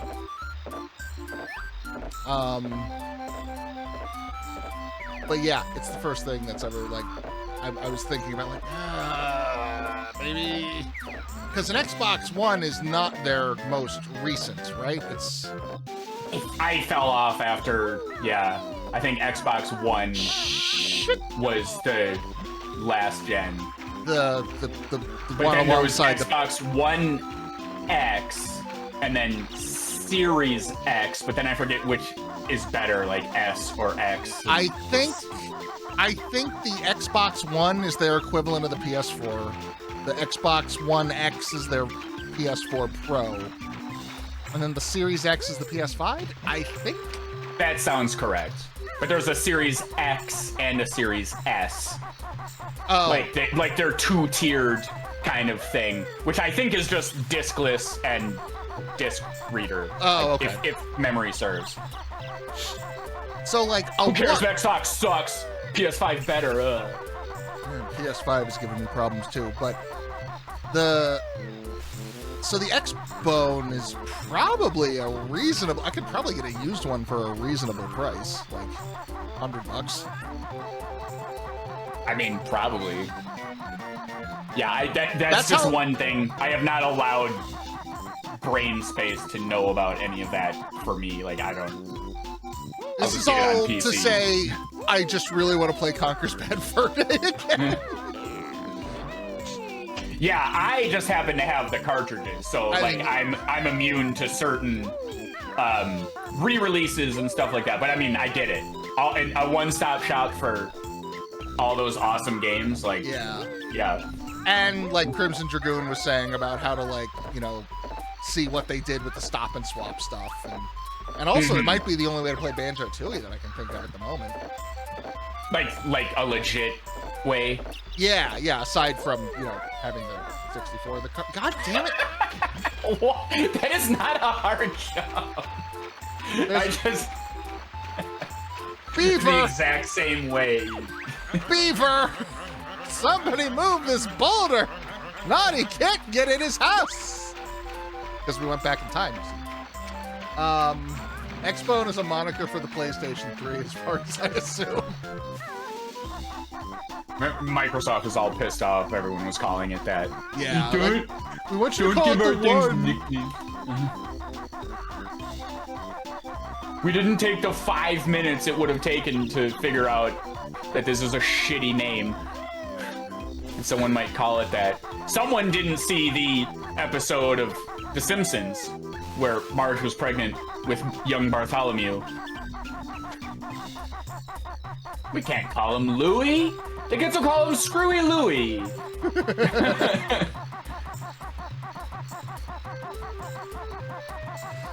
Give him a stupid name like Joey Jojo Shabadoo Jr. No, That doesn't rhyme with anything. I would just name my kid Orange. Can't make up a shitty nickname for Orange. I would call him Purple, just to be a dick. I knew this complete asshole kid, which I'm sure is different from everyone else's experience growing up in a public school. There was a girl named Asia, and I don't know much about her. I'm pretty sure it was just, I don't think she was ethnically non-American to any degree. I think her parents were just like, oh, we'll name her Asia. And this one guy, it was the epitome of like bullying just gone wrong. Like he gassed himself up so much and like the joke didn't land, and he just doubled down on it. And by that I mean he would like go up to her and scream Africa at her, and like when not everyone heard him land the joke, he's like, hey, shut up, Africa! He would like push people aside because, you know, we were all standing in line because we had to go to art class or something. So as he was being whisked away by his class, he was like, hey, Africa! Like Nothing makes a shitty joke better by like doing it a second time and louder. He just devolved into some shitty caveman bass. Please laugh. I'm like, oh, buddy, Jesus Christ. Stop. Your tight five is not gonna work. Exactly. Yeah, no, Psychic, you're right to question my terrible word choice. But I just mean, like, a tight five was a good way to describe it. He thought the whole world was looking at him and he was gonna get like carried on the shoulders of all his peers. Wow, excellent joke there. You took one continent and replaced it for another. She is devastated. But he was just like spinning on the ground like one of the Three Stooges, like, Africa. Nabnut has an acorn lamp. I love that. Oh, did you hear that slurp, slurp, slurp noise? An acorn just What could he be doing? That Nabnut just made? Wait, do it again. Yeah, just keep that noise in the back of your head. Audio Daily Double. Name this continent. This continent that is also an 80s, like, new wave band. Yeah. Speaking of stand-up comedy, I have recently discovered the hilarity that is Randy Feltface. Have you seen this man? I'm getting my eye rolling done preemptively because I could be wrong. Listen, I love stand-up comedy. I love stand-up comedy as much as I dislike it because in the social media era that we live in, I could see, I see where there's problematic areas. Hold that thought. Yeah. Erie, mighty eagle, needs sleep now. Good boy, Erie. You're the best. Dr. X Wyman is off of Gumtree, yeah. No, Randy is not problematic at all. He is just 100% wonderful. He is an Australian stand-up comedian who does his entire shtick through a Muppet. Okay. A purple I was correct so far.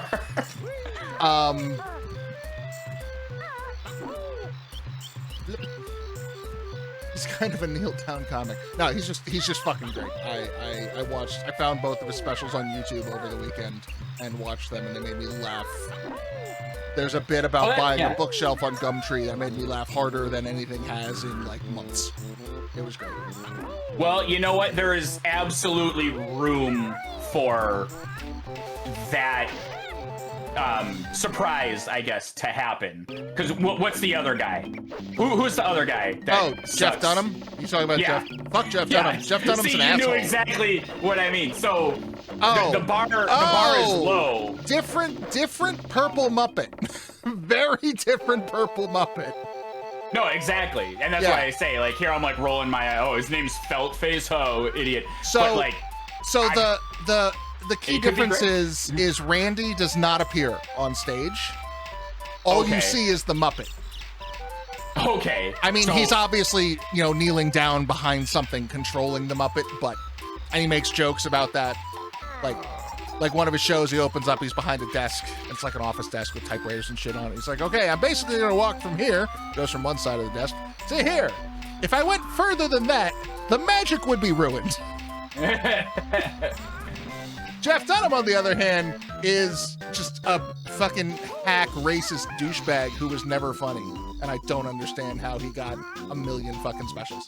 No, I know. And that's kind of what I mean about stand-up comedy. And I have satellite radio in the car, and it's great because I can just... I don't commute very far, and I can just get like a 3 minutes jokes here, Here's 5 a minutes hole. there. Let's put some eggs in it. Oh, that's how Oh, I thought there was more to it.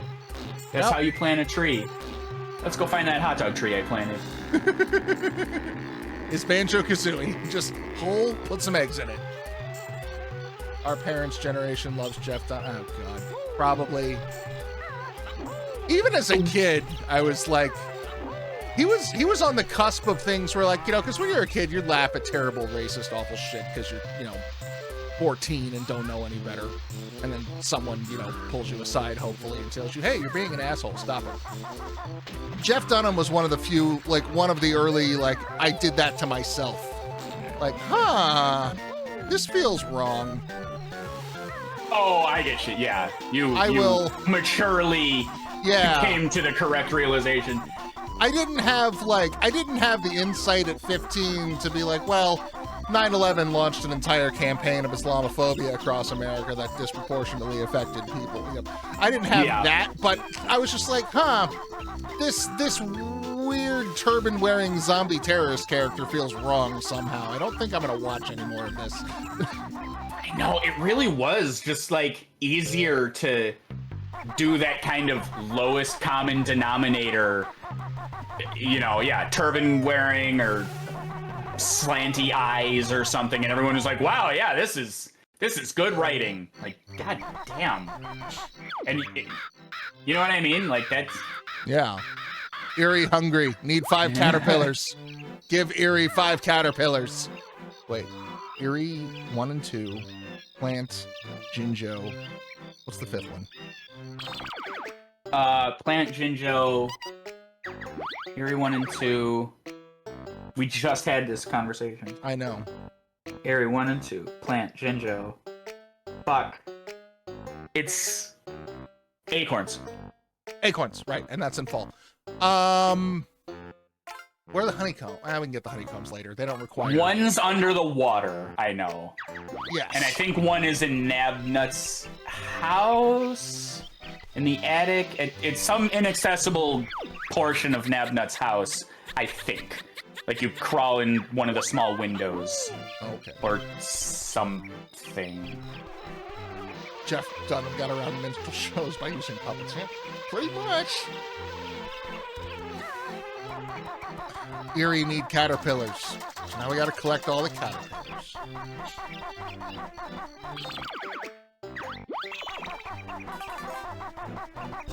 You need to know how much health you have faster than pausing the game. Just take damage. Oh yeah, that'll tell me. And then I'll know for a fact I'm not wasting it. Right, yes. That's just economical. So I can't remember exactly how it is. I was going to mention it, but then I... Mumbo token! Kind of... Perfect, good. But then I kind of forgot how it worked. Oh, and look who it is! So finally, I can finish my thought from 8 streams ago. And I don't even remember what it was, because I was like... Oh, hey, look, a brick. We're talking about interconnected games or something. I thought he was talking about this game. As we'll see. Will you stop doing that?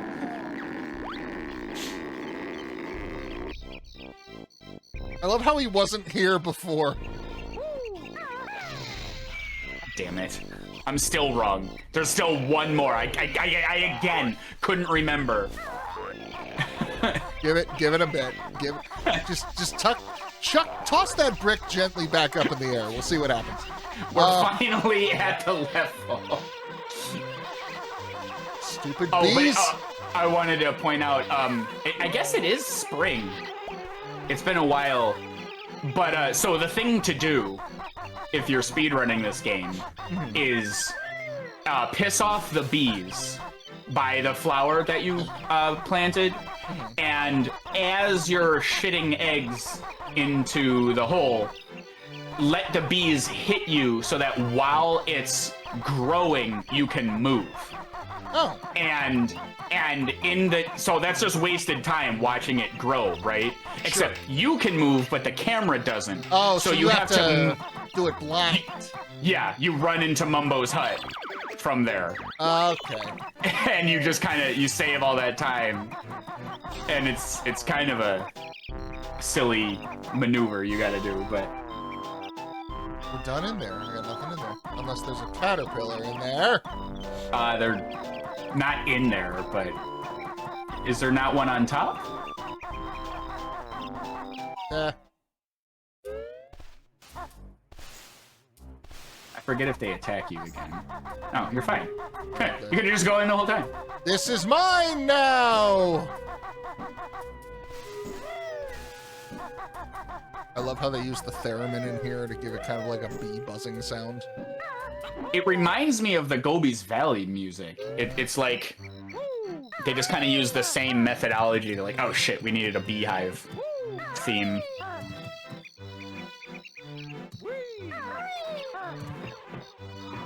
Oh, they even put the bees into the waltz. Did you hear that? I missed that. Yeah. Yeah, this one is bees, and then autumn is frogs.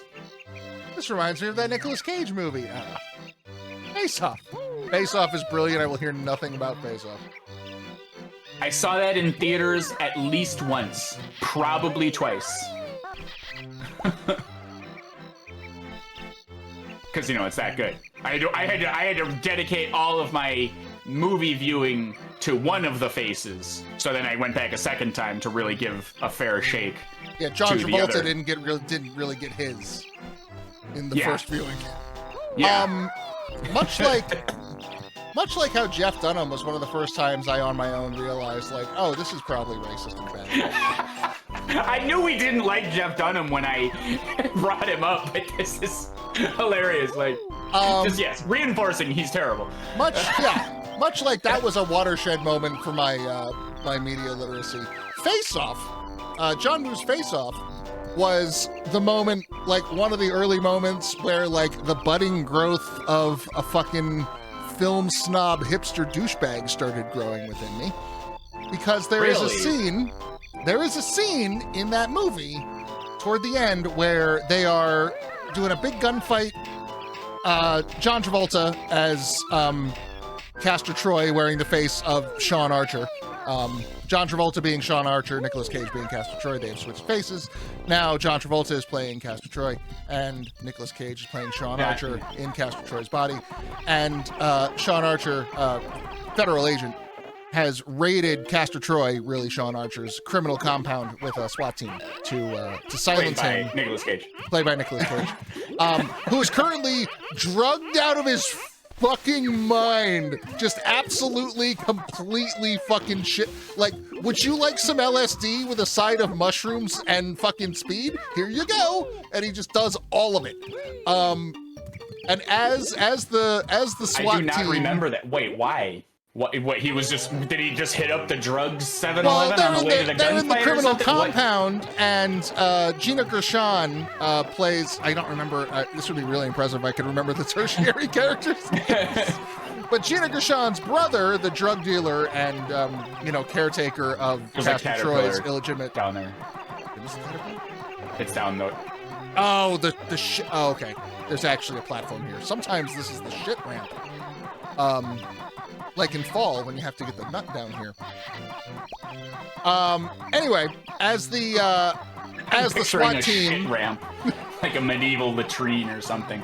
But anyway, as the SWAT team is kicking in the door and the little boy is listening to Somewhere Over the Rainbow to drown out the violence, to give you a beautiful juxtaposition of song and gunfight. There's a scene in the middle of all this chaos where Castor Troy... I especially like when the main character goes to London and then they play the Clash's London Calling. Very good mise en scène there. But yeah, ding. Go on. The two of them find themselves alone in a gunfight, each with their back up against a double-sided mirror, which is not to say a mirror that you can only look through one way. I mean a piece of mirrored glass that on both sides is reflective mirrored glass, a thing that you see all the time. I was wondering if this is the scene you were talking about, and I am so happy you took the longest possible route to get there. And seriously, that's funny. So on one side you have Castor Troy, Nicolas Cage, but now wearing the face of Sean Archer, John Travolta. And on the other side you have Sean Archer, John Travolta, but now wearing the face of Nicolas Cage, Castor Troy, bantering as they press their backs to the mirror and come to the conclusion that the only way out of this is mutually assured destruction. They spin, they pivot, they look into the mirror and shoot through the mirror at each other. But in that moment, Castor Troy, Nicolas Cage, wearing the face of Sean Archer, sees in the mirror Sean Archer's face, John Travolta, and Sean Archer, John Travolta, wearing the face of Nicolas Cage, sees in the mirror the face of Castor Troy, Nicolas Cage. Each man is looking at the face of the man he hates the most before he pulls the trigger, and I felt smart for acknowledging that at age 15. I need to breathe. Wait, so who did John Travolta's character shoot? Oh, they both miss. They shoot the mirror, but they miss each other. The final showdown takes place on a fucking speedboat.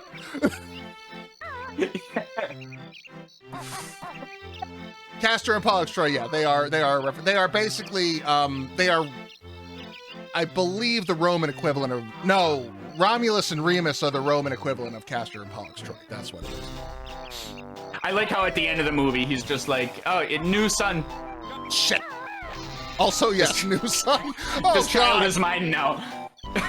Yes, they adopt crime child because Nicolas Cage is now dead.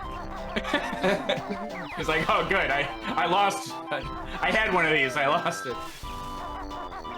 Also, just like so many wild decisions in that movie, like the fact that early on, one of the decisions they make to show you that Castor Troy, Nicolas Cage, at this time still just plain Nicolas Cage, to show you, to demonstrate to the audience, you know, what some people call the kick the dog moment, to show that this is a bad character, this man is a bad person, and you shouldn't like him.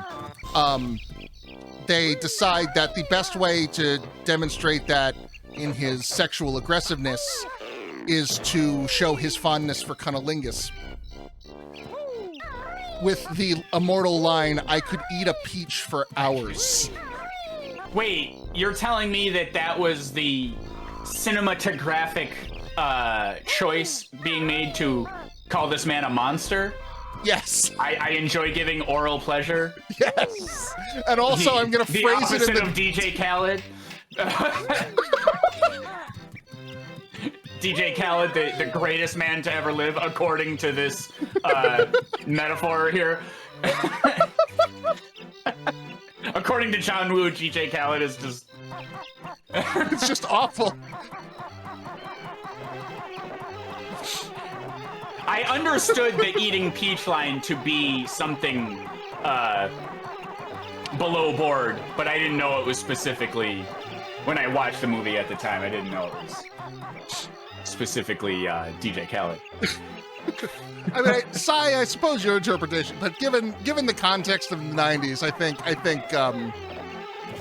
the front was probably more socially acceptable than the back. The same is burn. There. Oh my God. Okay. We're focusing on different things here. Yeah. Yeah, this whole stream, all of Banjo-Kazooie, brought low by John Woo's immortal classic Face Off, starring Nicolas Cage and John Travolta. Yeah, I don't remember much from that movie, but the stupid parts I do remember are the, like, corner store, you know, the dollar store equivalencies that you mentioned. The thematic, what bloviating term am I trying to think of here? The high school in film club moments, like, oh yeah, I noticed that subtle thing. The one where this is like all I remember from the movie. All the things you mentioned, of course, and then the magnet jail.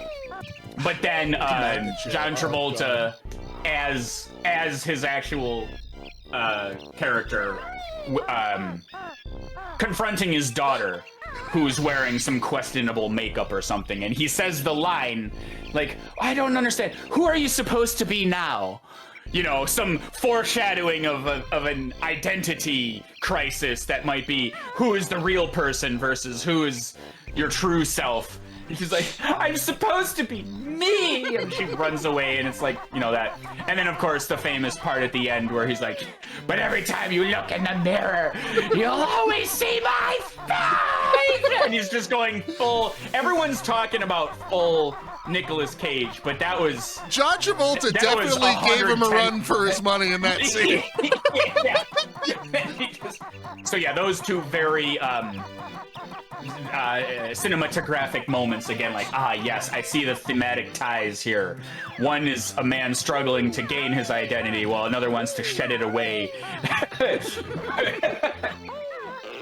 At odds with his daughter, who is just now discovering what identity is. Yes, and the doves, of course. And by the way, I just gotta point out, like, the thing that she wore that was so bit my tongue. This is just one of those things that shifts over generations, right? But the thing that she wore that caused him to react that way is like black eyeliner, fishnet tights, and a leather jacket. Yeah, a very conservative, like, well, I use the word conservative.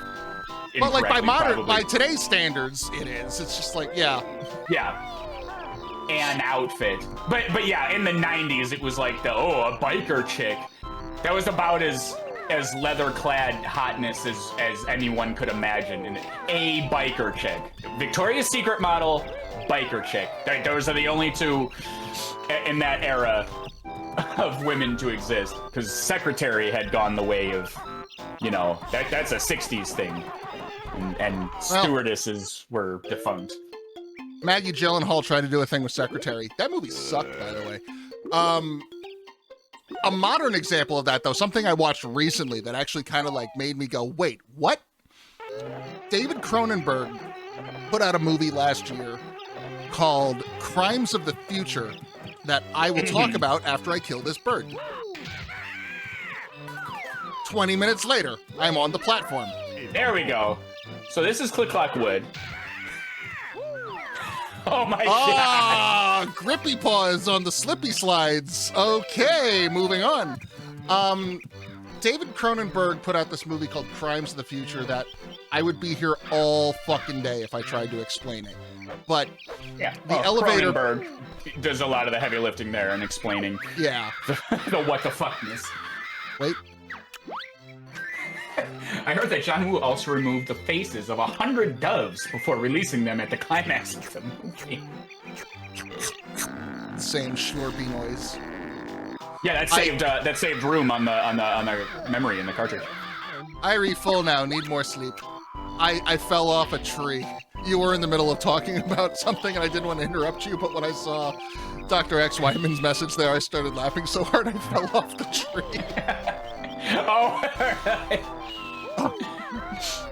There's a competition between Cage and 300 extra tons of scenery he was eating. So Cronenberg made this movie called Crimes of the Future. Right. And the elevator pitch is, in the not too distant future, humanity has evolved to no longer feel pain. Our nerves are deadened. Things do not hurt anymore. our bodies have become so polluted by the food that we eat that we have started just spontaneously growing new organs, like tumors but on steroids. And it's fine because it doesn't hurt. So Viggo Mortensen and Lea Seydoux are a couple who are performance artists / surgeons. And their shtick is he grows new organs inside his body as, you know, installation art pieces. And then she does the performance art by cutting them out. Yeah, the whole movie is like a big thing about microplastics. I'm not going to go into the whole thing. It's a I was going to say, I'm like, this is a metaphor for something. It's not even a metaphor. Like literally the plot of the movie revolves around the next stage of human evolution is you can eat plastic. It's weird. But there is a scene where, you know, they do their little performance art, and that's their thing, and it's supposed to be this kinky, taboo, underground. Kristen Stewart plays this like horny journalist who is trying to figure it out, and it's a whole thing. One of their performances, they get approached by the troupe of sexy European hedonists, you know, the art cult, the Andy Warhol's factory of their day. And like the woman who would be played by Isabella Rossellini 20 years ago approaches Lea Seydoux and, you know, is like, come up to my room. We'll have a private party. We're doing something up there wild and imaginative and just completely taboo. And she gets seduced and heads up and they do this thing. Cuts to an argument between her and Viggo Mortensen. Not like a jealous monogamy thing, but like this thing you have done to yourself is going to hurt our artistic reputation. It's going to be making it more difficult to get work. And at that point, the camera finally spins around and you see what Lea Seydoux has done to herself that has transgressed all of these moral taboos, that has put them in this position where Viggo Mortensen, who in his Cronenberg movies is very subdued, is actually like angry and yelling. And the thing she has done is she has gotten 2 subdermal implants that are like little nubs, like little horn nubs in her forehead. I know fuckers in the real world who have that and have office jobs. I'm just... This is a Cronenberg movie. David Cronenberg. David. Cronenberg. Last year, I worked a convention in Denver, Colorado, where I got to meet and hang out with The Enigma. Remember The Enigma? Famous for that one episode of The X-Files? Very nice man. Has a very steady career. Has done 1,000 times more obscure and taboo things than the little fucking forehead nubs. And was doing them in the 90s. So she got like her like what's that part of your ear, the ear cartilage pierced? Like, whoa. Yeah. You know, The Enigma has a place in what? Oh, I did not know that. From my brief conversations with him, that sounds exactly like the kind of place he worked. From my brief conversations with him, he kind of lives in a series of hotel rooms, like he is constantly on the move for work. Nice guy. Very nice guy. But yeah, watching that, like the movie has got some interesting stuff to say, but like that scene in particular just made me go, come the fuck on! So, and that's so stupid too, because you're comparing it by like our moral standards, right? And by our real life standards, that's, you know, different, sure, but at this point in time, it's like, you didn't do that much. Yeah. 2 little nubs in the... But like, also, wouldn't the movie, as you've described it to me, and I understand it, wouldn't it suggest that like, what the things that they're doing are so fucking outlandish, because not only is the world used to this, but it's art, and art needs to push these boundaries, and yeah, like, wouldn't the stakes be so much higher for how weird you can get because it's a movie in a world where things are already weird? Like, you would think. So my spoilery-ish opinion, I guess, no, I didn't like the movie very much. It was not my favorite David Cronenberg film, for other more substantive reasons. But yeah, a good chunk of it comes from we're so taboo and dangerous. Not really the things you're doing, like some of them, like the autopsy machine that they use for sex, that's interesting. It's all CGI, so it looks terrible, but, you know, as a concept. Oh, yeah, I thought they would have just, like, cut penises off each other and, like, used them as, and, like, just smush them together in, like, a huge super flesh dildo of weirdness, and I don't know, something, I mean, this is coming weird. This is coming from the man who in the 1980s made a chest vagina out of James Woods that he pulled a mutant arm gun hand grenade out of. Oh, that's right. He did Videodrome. Like, I expected more from you, David. I went into the wrong season. I was supposed to go in the fall. That's what I'm saying. It's only very slightly weird by our real life standards. Yeah. You were gassing this up. I was like, oh man, what's good? No, this is some weird that's shit. like my biggest problem with the movie. It's like, this movie could be so much weirder. You're David Cronenberg. What are you doing, man? This is so tame.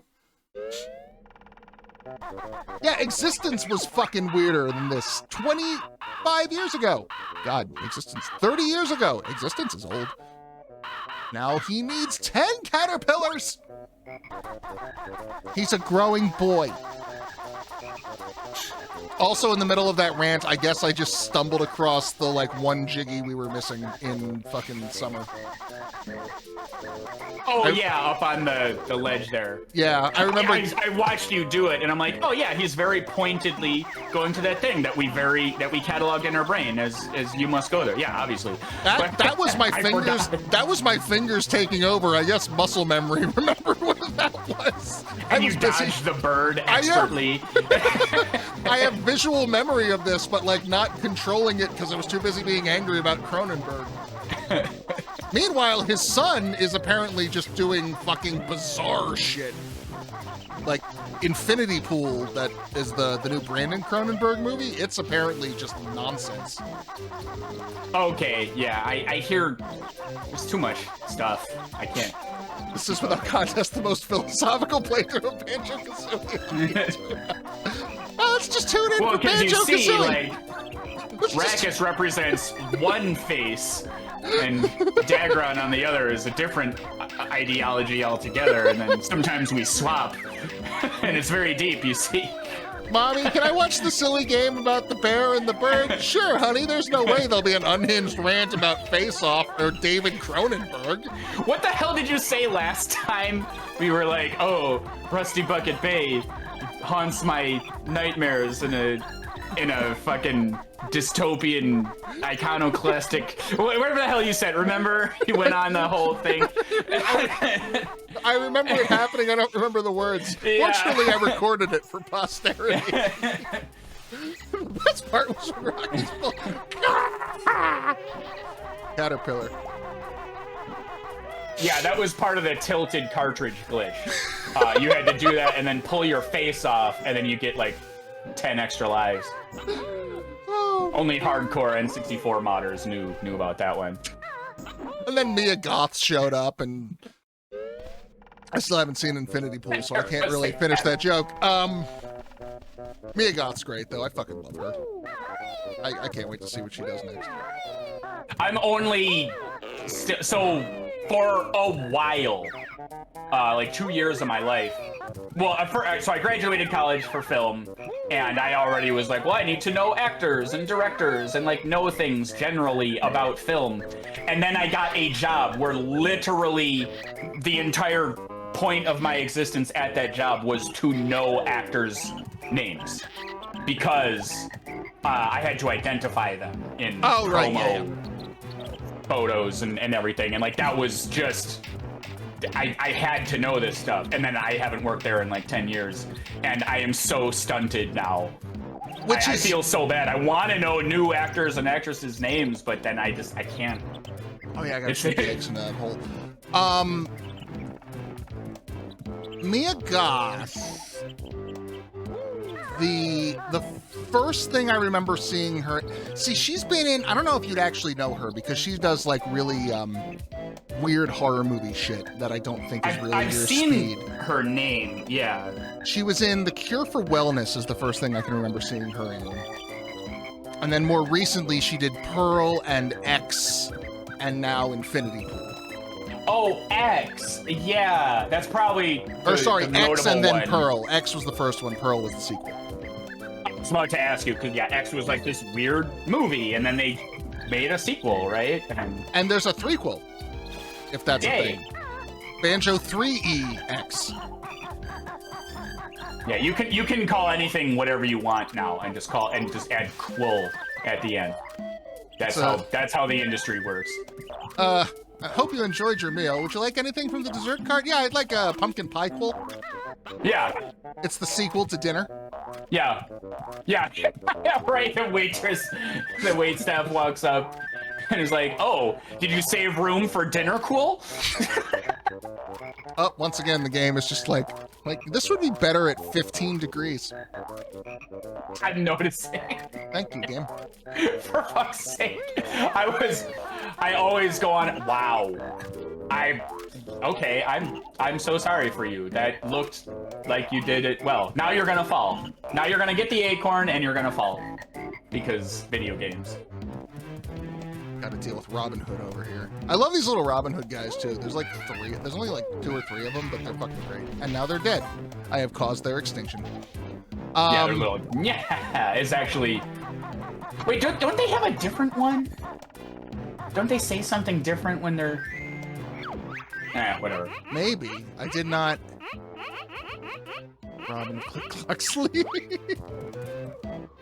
But I was on a Twitter thread where someone was like, "Oh my god, I'm so sick of these cutesy names for appetizers. Like, oh, like snackatizers and Outback Steakhouse, Aussie-tizers." I'm like, "Oh my god, you're so fucking right. I hate this."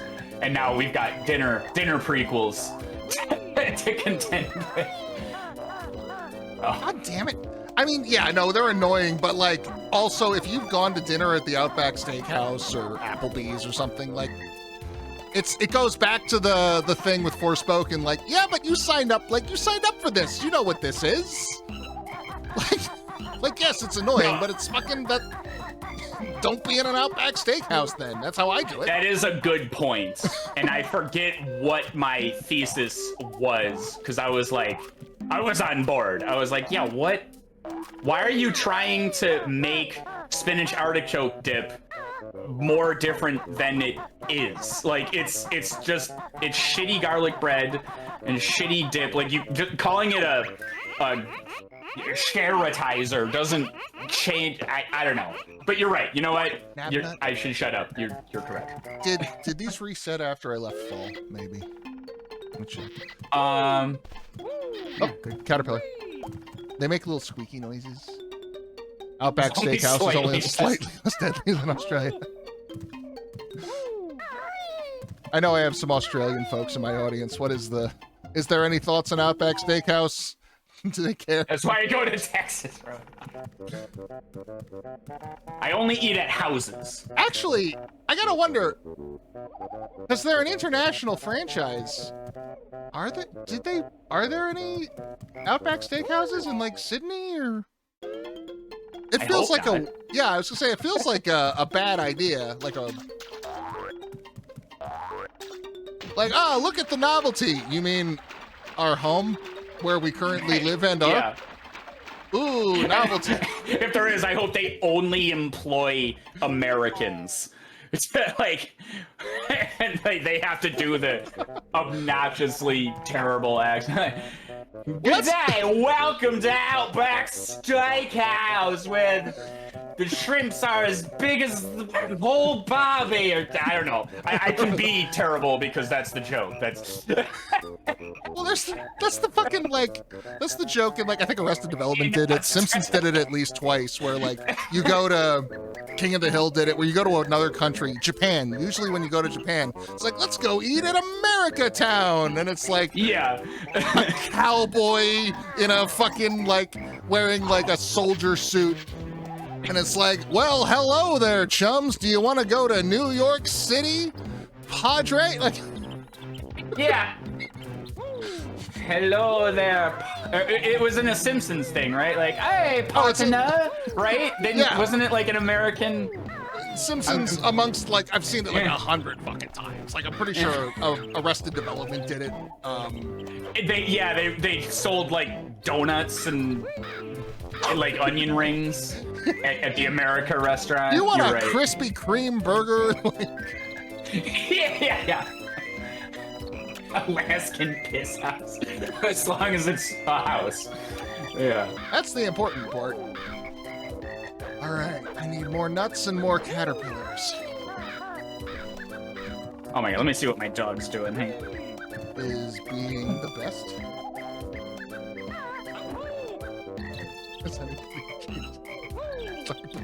Buddy, sit down. You're too upset.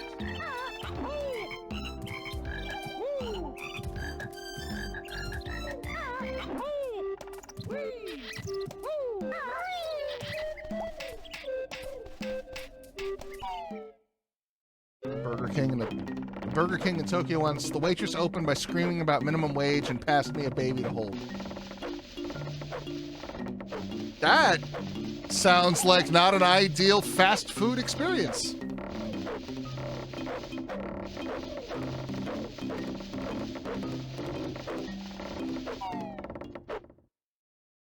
To an Outback Steakhouse in Singapore. Well, because Schottenegger, like, even like the, middle of the road shit, like, what were you able to have it your way? Like, Schottenegger and Saxicide, his partner and I, we've taken to going to fucking IHOP whenever I'm in town. Just for no other reason than, like, it's IHOP. You know, you get some eggs and pancakes, it's not terribly expensive, and it's there. And it's one of those things where it's like, yeah, no, this is a matter of convenience. Yes, Rudy Tooty Fresh and Fruity is kind of a dumb name for a thing, but you know what? I signed up for that when I went to IHOP.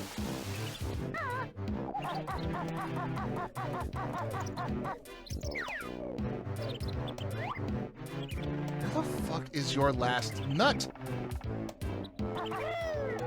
Because let's see, there were 6, right? And there was 1, 2, 3 down below, 4 in his house, 5 in his attic.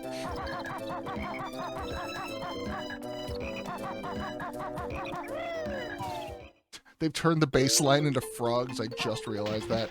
Oh, I don't think we actually got the one. No, we didn't. The International Shrine of Ancestral Shame. That's good, Brekkie. Where's the last one? Nabnut.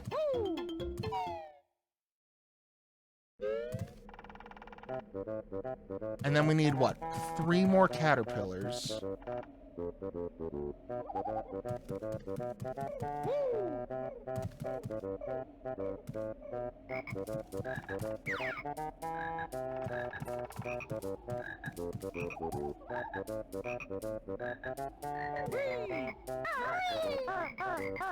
Nope. Oh, the draw distance might have been working against me there. Wow, I managed to hurt myself not once, but thrice. Oh, caterpillar. Ow! Why didn't you just eat the caterpillar? Oh, he had to go outside. Ah, little pumper. I am missing a nut and 2 caterpillars. Normally it's the other way around, right? 1 caterpillar and 2 nuts. Dirty jokes. No, but seriously, I'm missing a nut and I don't know where it is.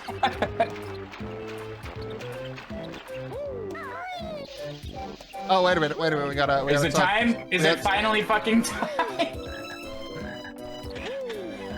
You would do that when I'm not here. Our good friend Gobi, as he spit his last. So in Banjo Tooie, no. Wait, that's it. Off to the lava world. And I didn't. For many years.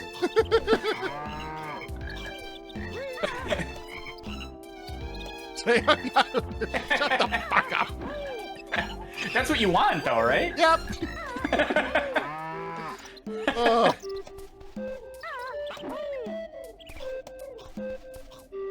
Let's see. How do I... However, it only took him 14 minutes to caterpillar. I think you gotta fly up there. I think you're right. Where's the flight pad in Fall? Is it... Wait, walk up to the guy. I swear he does something else. Nope, I'm wrong. I thought he had like a... Caterpillar! Oh. I think there are more caterpillars than are required. Oh, maybe. I think that is the last caterpillar I need.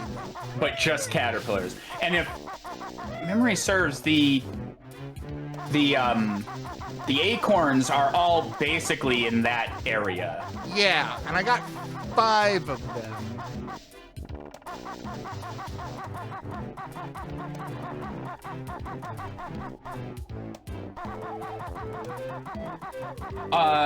There is not another traditional level after this. And I was actually reminiscing about that too. I was like, damn, you know, for all that we're like, got torn apart by Rusty Bucket Bay and oh, let's make sure we do all the lair stuff and everything.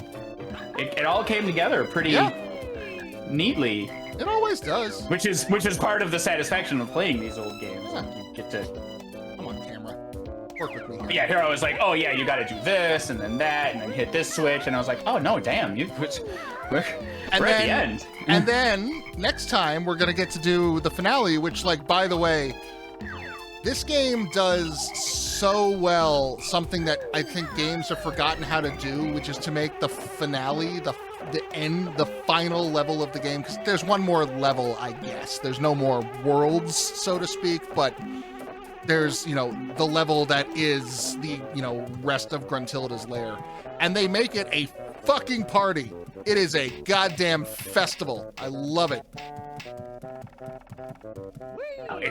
It's true, because in that era, you've got, it was kind of expected. That era was like, okay, yes, you go to Bowser's castle or you know, Ganondorf or something. Fortress or whatever, yeah. Hopefully I can think of an example that isn't Nintendo, but you get what I mean. Mm-hmm. And then Banjo-Kazooie happens and they do what they do, and it's just up, down there, nice.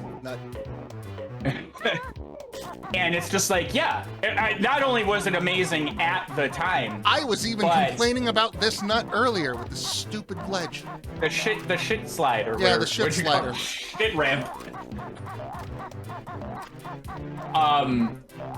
But like, I guess what I'm saying, I think, I arrive at is like, we took it for granted at the time.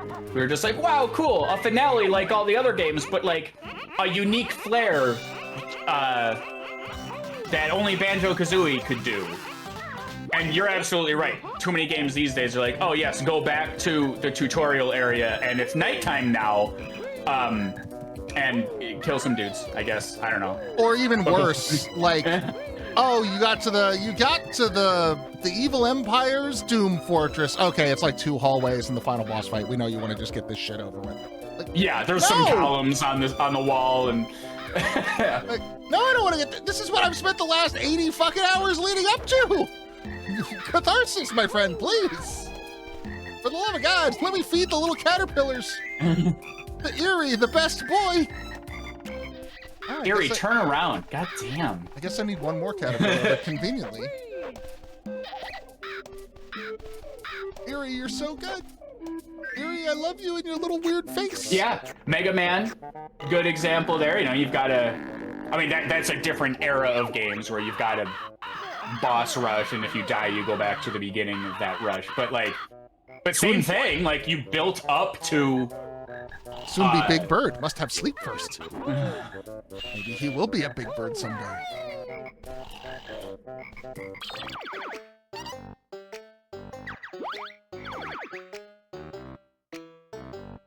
One, two, and Jinjos, right. And we still have none of the honeycombs. Yeah, I only remember where one is. I swear one's in Nabnut's hut. Oh, right, in the attic. Yeah. Or in the thing or something, yeah. Well, we'll deal with those in a second. Because I gotta get that somehow. Just go from the beehive. That's what I'm thinking, yeah. I'm not proud to admit this, but I wrote a Mega Man crime thriller as my grade 9 creative writing. I mean... I did not. Look, I used to be, because I fucking, you know, got a degree in creative writing, and I went to a liberal arts school, and most of that degree was peer review, right? Most of our classes were well, I fucked that up. Wow. Nice! In the best way. Thread that needle!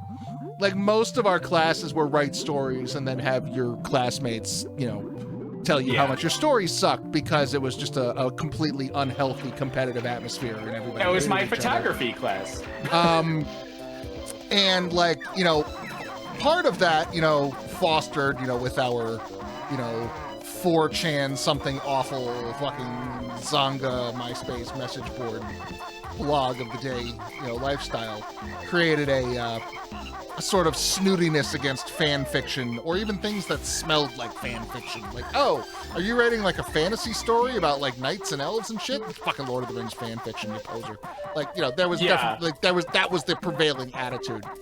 That is such an interesting point. I'll hop back out, but yeah, it was so fought against. You must be original, and now we look at the state of storytelling now, where it's all sequels and everything. But continue. Sequels, and also, like, you know, we got situations where fan fiction makes big fucking money.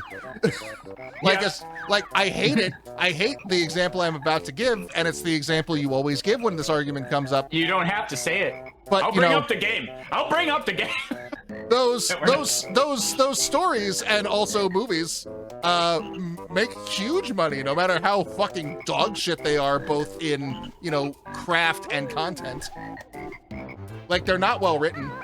And David Cronenberg should make a movie. David Cronenberg. David Cronenberg already made it. It was called Crash. It's every world from the previous game made into a level, but it's frozen and crumbling. Whenever you can bust out a well-timed melancholy, that will elevate the diction of any group. Easy. Oh, right, winter. We just gotta go. Yes, everything. It's not magic. You gotta know what you're doing. Yes. You can't just be swinging around your melancholies like. Ow. Hey, we hung out. We met the bull. I still haven't played Tropical Freeze. It's very good, but I don't remember any of it. That was Wii U?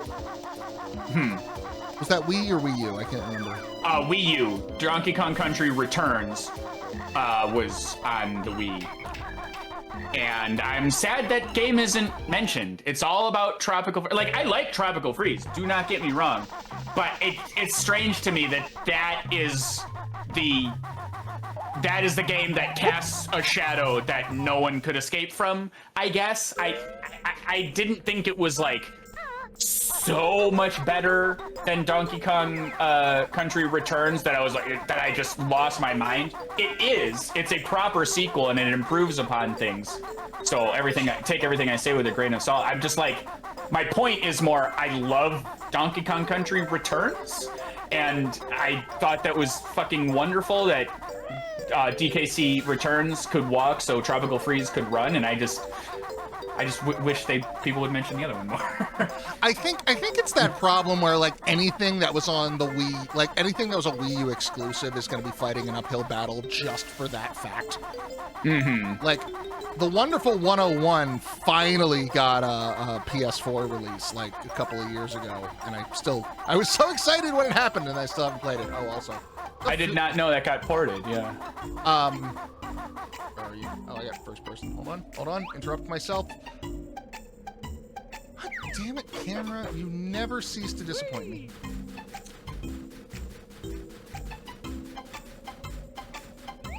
Jaeger, I will acknowledge you super quick. We can steer back there, because yeah, the ending of DMC 1 is an experience. The flower is dead. Yeah, fuck you. I was supposed to be the one to fill your dark soul with light!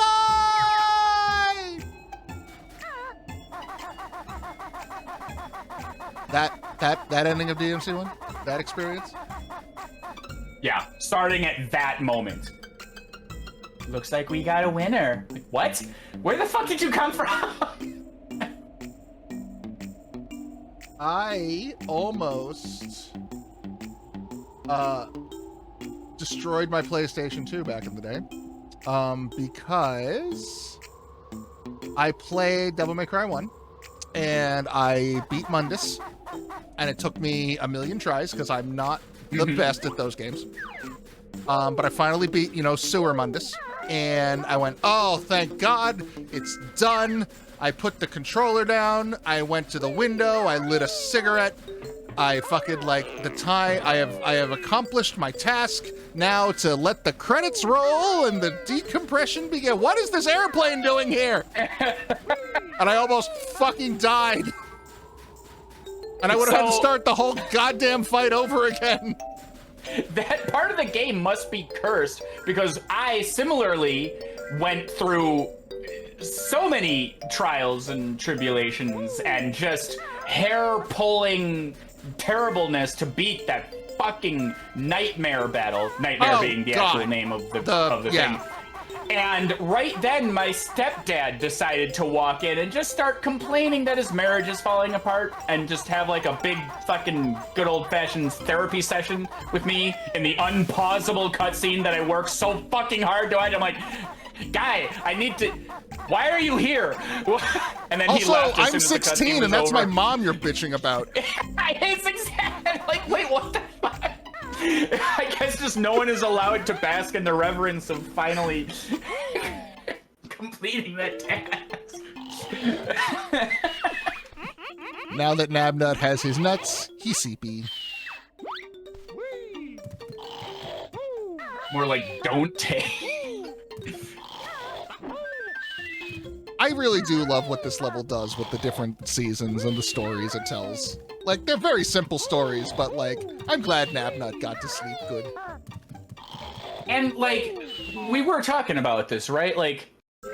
I was talking about it with someone, but, little, cherries on top like that are the result of creatives being allowed to create.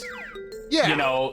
They had the time to make the game work and tighten up all the controls and everything, and then just make a memorable experience, because they could do your little Nabnut one-offs there and everything.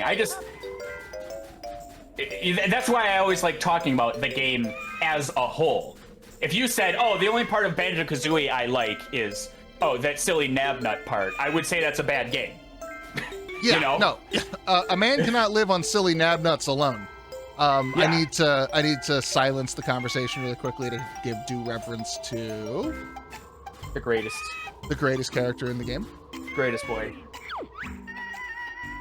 Eerie mighty eagle at last! Watch me. Watch me fly! I love you, Eerie. You are so good. Doesn't he actually... Well, we'll see in a second. Yeah, he shits it out. Yeah, you know what? Yep. I love That's Eerie. how biology works in this level. You plant eggs that turn into flowers. Eagles shit gold. That's how America became the greatest country in the world, all them gold shitting bald eagles. I also got tired of my stepdad complaining about your mom. Oh my God. The best part of Banjo-Kazooie is esoteric discussions about face-off. Well, you can see the thematic similarities when Gruntilda creates a machine that symbolically removes your face. The docile superego is a metaphor for childhood innocence. The docile superego of Banjo is like unto Federal Marshal Sean Marcher, as opposed to the manic id of Kazooie, clearly demonstrating castroshow. Yeah. And here is Gruntilda playing Tootie, voiced by Voiced David by Wise. mocapped by Victoria Beckham. Yeah. Victoria Beckham playing Gruntilda, playing Tootie. Where the fuck is the blue Jinjo? It's on a blue thing somewhere. I don't know. I'll look it up. Yeah, I was just like... I'm gonna do Fuck Wood Blue Jinjo. Let's see if that. Did you mean Cuck Fuck Wood Blue Jinjo? Did you mean Cuckold Fuck Wood Blue Jinjo? Okay, that didn't work. Click. Here we go. Wiki fandom. Joey Joe Shabba Blue, no! On top of Mumbo's skull. Oh, God damn it.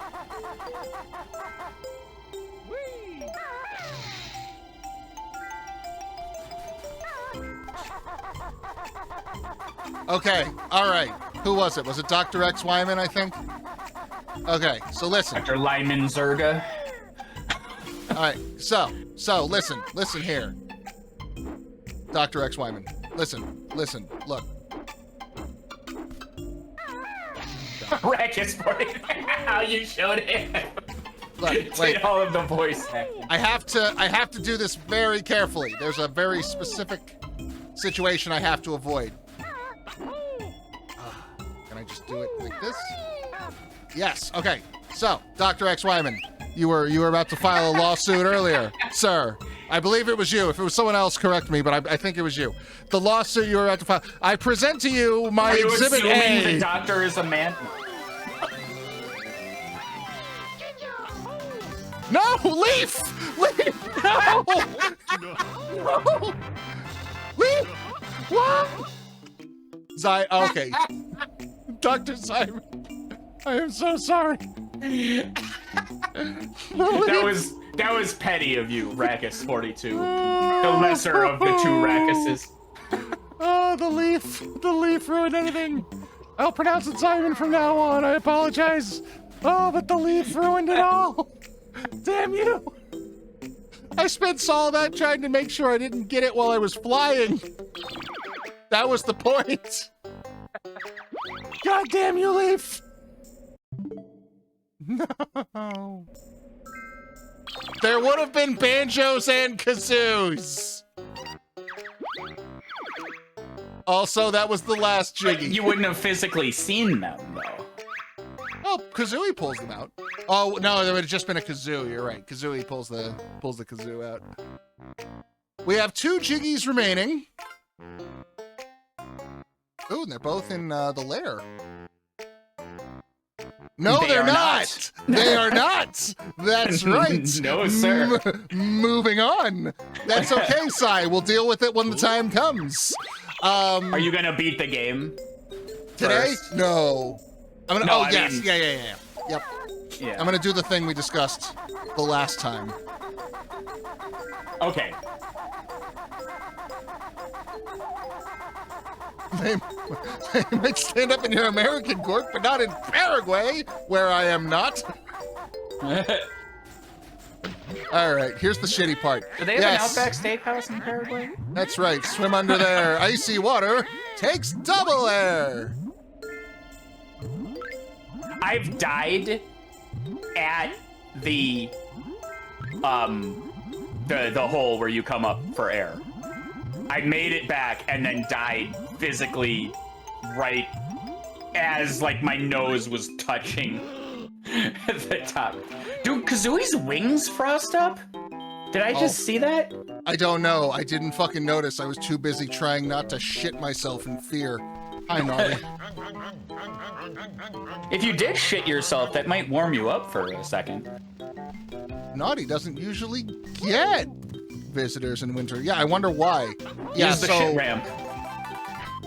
So, icy water will take your air twice as fast, but you won't lose it by being in the top like this. Unfortunately, there's literally... Oh, you will lose it by being in the top. I was going to say, did they code everything uniquely like that? And no, that will still... Okay, down we go. So yeah, go left. And then hug the wall and don't die. There was a time when I was a kid. This might be a little bit of a dark story to tell, so heads up. Not like super dark, but when I was a kid, I had a bad living situation. Like I also had a shitty stepfather. Yep, that's what happens. Sorry, I was wondering. I was like, that was too easy. Blub, blub, blub, blub, blub. Oh, the wings do ice up. Oh, shit. We only have Caucasian steakhouse. My note store.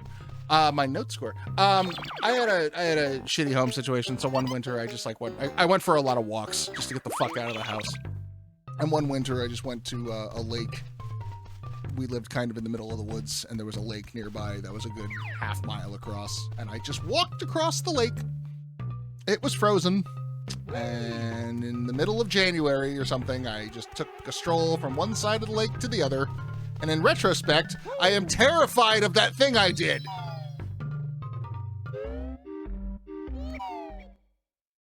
Why did you leave?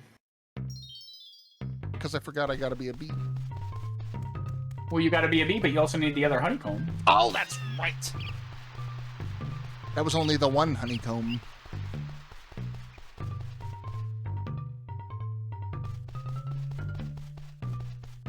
Also, yeah, I'm sorry about that story. I thought you were gonna mention something about like, oh yeah.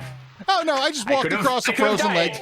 Yeah, Yeah. I just walked across this frozen lake because I was like a depressed teenager and wasn't thinking about anything. And then in retrospect, like, oh no, not only could have died, probably should have.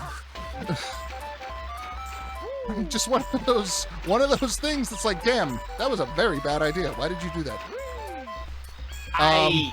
One time we were walking. I forget the layout. We were on a beach, me and my cousins. Here, sorry to interrupt. Before I climb the tree, can you confirm what season it's in? No. Okay. I tried to do exactly that. You have to fly at the window and beak bomb it, and that's all it says. So Okay, I'm guessing you can. Probably winter then. I would have loved to have confirmed that for you. Yeah. Okay. Yeah. Winter. Winter, I think, is the only season with a flight pad. Sorry, carry on. Yeah, we were walking along like a bay or something. Basically, we were walking east, and it would curve around north.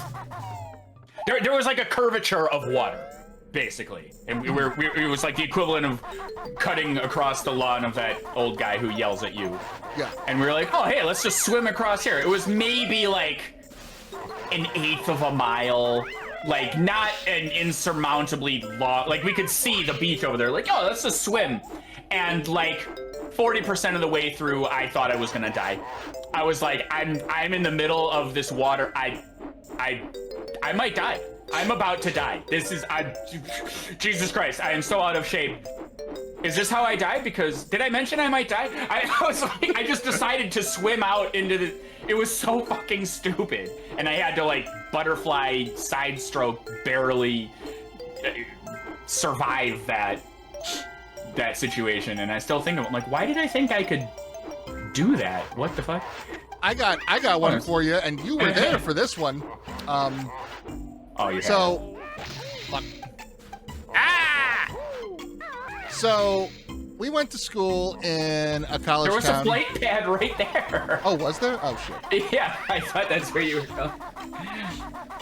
We went to school in Ithaca, New York, this little town in the middle of central New York, in the Finger Lakes region, whatever.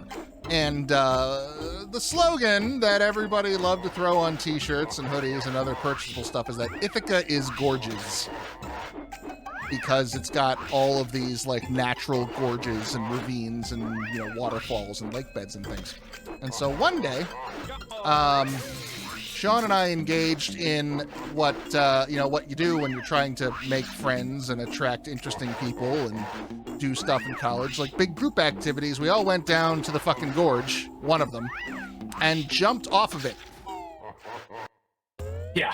It was about I'm gonna say a good, like, in my memory, it's like 100 feet. And I don't know how much of that is me. I don't think it was quite that. It was large, but I guess as those gorges go, it was one of the smaller, not as crazy ones. Yeah. It was long enough, because, like, I've fallen off shit. Like, I've fallen out of trees. I have, you know, fallen off of... That one time, I was taking down a deck by pulling off the guardrail, and I didn't think to not put my weight on the fucking guardrail to support myself while I pulled the goddamn screws out of it, and I just went tumbling ass over tea kettle, 25 feet to the stage floor below. That was a smart day in my life. But when those sorts of things happen, when you fall off, you realize, like, oh shit, I just fell, because I'm already on the ground, and the pain has set in.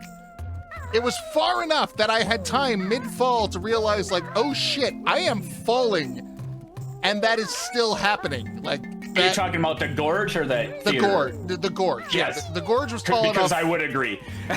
That, like, you could, like, I jumped off and I had time to acknowledge that not only am I falling, but I have been falling and I am continuing to fall. Yeah.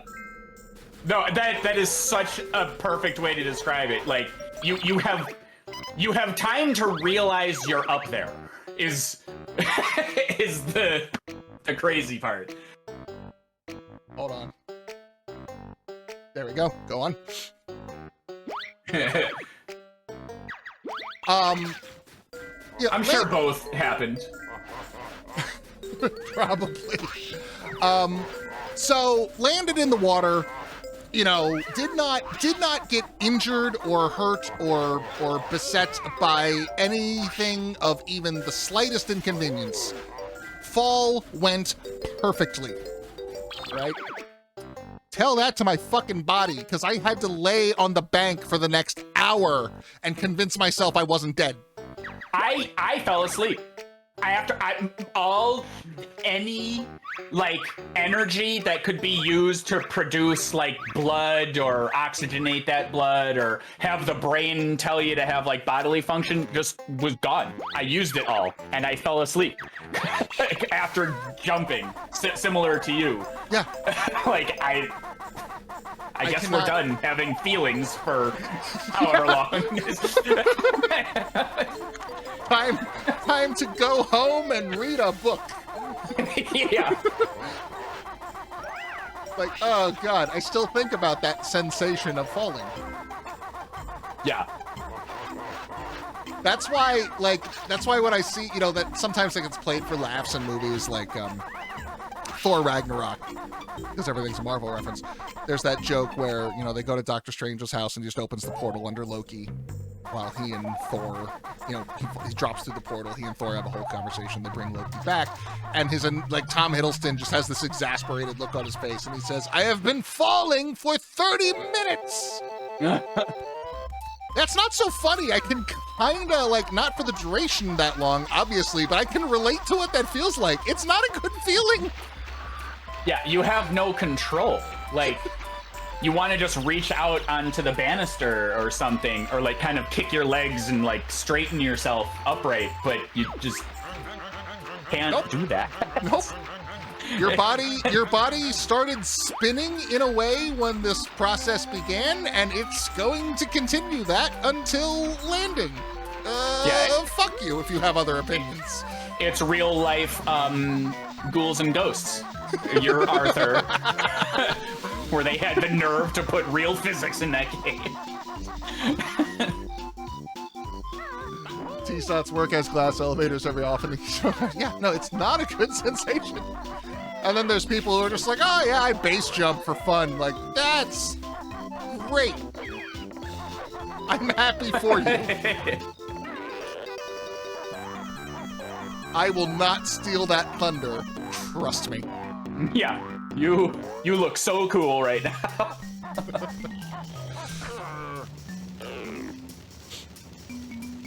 Now I gotta be a bee. Be a bee. I love this stupid bee. Some fuckery was discovered, and basically you can get like 11 Jiggies as the B or something. You just like clip into everything. It kind of takes the magic away, in my opinion. When speedruns turn into, oh yeah, just, you know, load up the totally legal equivalent of a Game Genie or a Game Shark and just, you know, enter I win in the code line, and yeah, that's speedrunning. I mean, so again, speedrunning is not something I know a whole lot about. It's not something I'm interested in doing personally at all. Like, anytime I have to, you know, beat a Resident Evil game in under 2 hours to get the rocket launcher, I just cry inside. But secret Jiggy up here. We'll fly to it. But from what I understand, there is the I am going to play the game in real time as fast as possible variety, and then there is the I am going to calculate the fastest theoretical possible and then use tools to create that situation variety. You know, if that's all it were, then I'd be less of a shithead about it. But, you know, then enter in a term like, no major glitches. We'll do this one with no major glitches, and then I guess it's just up to you to determine what's allowed or not. Yeah. Clipping through the wall, fine. Infinite lives, not fine. Like, it just... And then they just make up another category to be like, yes, well, I have the record in this category, and I just... It's strange. Yeah, then you gotta get like, okay, what defines a major glitch? Yeah. And that starts a whole conversation that I have no interest in. No, and that's part of the conversation. I jumped ahead too far. Like, okay, so for example, I'll watch speedruns of like Mario 64 and Banjo Kazooie because I know those games, and it's because I'm interested in the like, oh yeah, you had to make that really tight jump at an exact perfect time or whatever. So the Banjo Kazooie speedrun had existed for however long it did, and then someone discovered that if you beat the game and then you like start another file and do something, you start the game with all of Bottles' moves, and like that was just really allowed. Yeah, and like that just became the standardized way of speedrunning Banjo Kazooie because you just like have the talent trot at the beginning. And like, is that a major glitch? Is that a this? Is that I just it gets nebulous really fast. Yeah. In terms of what is allowed and what isn't. And then like I tried watching Donkey Kong 64 and the entire thing is just put your body up against a wall and just kind of clip through and then you're done. And it just... Super Mario World has an infamous one where you just like eat an apple at the same time that you eject yourself off of Yoshi while pressing start and select at the same frame perfect sequence to do a backflip, and then they think there is an apple in the extra item slot, and then you do that and then you beat the game. I'm just like, you did the digital equivalent of just taking the screws out of the cartridge, and I don't get why. Like, technologically, sure, you want to like explore some stuff, but like, are you speedrunning or did you just arbitrarily enter a cheat code into the main title screen and then...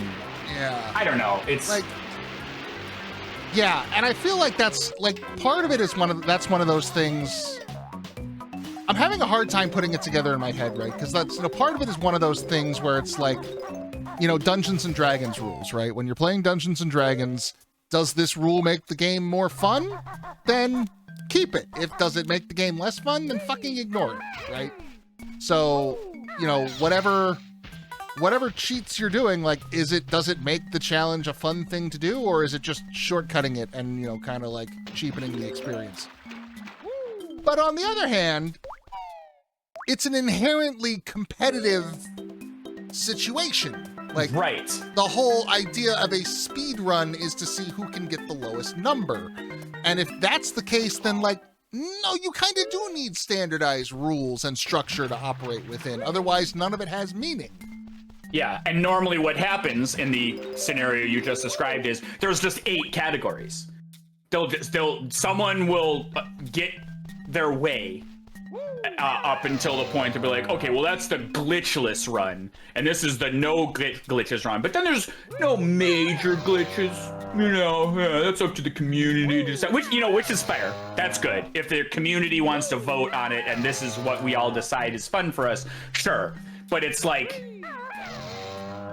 it's just the self-masturbatory, like, oh, well, I hold the record in Ocarina of Time for clicking the button on the main menu that wins the game. Okay.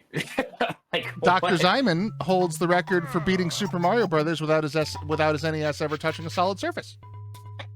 Did you have to do that dance we all had to do where we had to balance the Super Nintendo exactly at 12 degrees and have a rock on it to weigh it down to get it to run right, and no one was allowed to run through the room lest it bumped the ground and I used a toothpick to wedge the power cord into place on Stepdad's Sega Genesis. So, Dr. Zyman, I'm currently 47.5. I'm currently in a play about a caveman who turns out to be Jesus. It's a long story. Isn't that just what happened? Yeah. Isn't that just the story of Jesus? He was a caveman, then he was a Buddhist, and then he was Jesus. But there is a part in the play where he describes how he got the name Jesus, because his name is John. And it's like, well, John was mistaken for Yohanan, which is Hebrew for God is good, and that got mistranslated into God is salvation, which is Yeshua, and then it went, and then he switched faces. Yeah. And then, it went from Greek to Latin to this, and the entire time, and I'm so tempted every night on stage just be like, yes, but Jehovah in the Latin alphabet is spelled with an I. It was this word virgin that got everyone's attention. They mistranslated the word for young woman. To the Hebrew word for girl. Deep cuts. I showed Sid, we jumped straight into Snatch, for those listening. Did you bring your caterpillar and 2 nuts? I showed Sid that movie recently because she had never seen it. I was just like, oh my God, watching somebody. It was the first time I'd seen someone experience that movie for the first time in a very long time. And it was just, it's a beautiful thing. It's a beautiful sight to witness. Thank you for sharing that with me. That's lovely. Yeah, I held the record for speedrunning Snatch. Speedrunning Snatch. Now what you do is you get the VHS and then you watch it ahead of time and then you put it, you set it at the end of the credits and then you put it in the VCR and press play. Watching at 120x speed on the PS4 is not considered a glitch because the devs intended that. The amount of justifying that goes on in the speedrunning too is comical. Only a penitent man who does a sick dive roll may pass. All right. Nope, that's the wrong. Oh, here we are. Nope, got it. All right. A desert door opens wide. Ancient secrets wait inside. Desert door opens wide. Okay. Let me just type that out for a million years.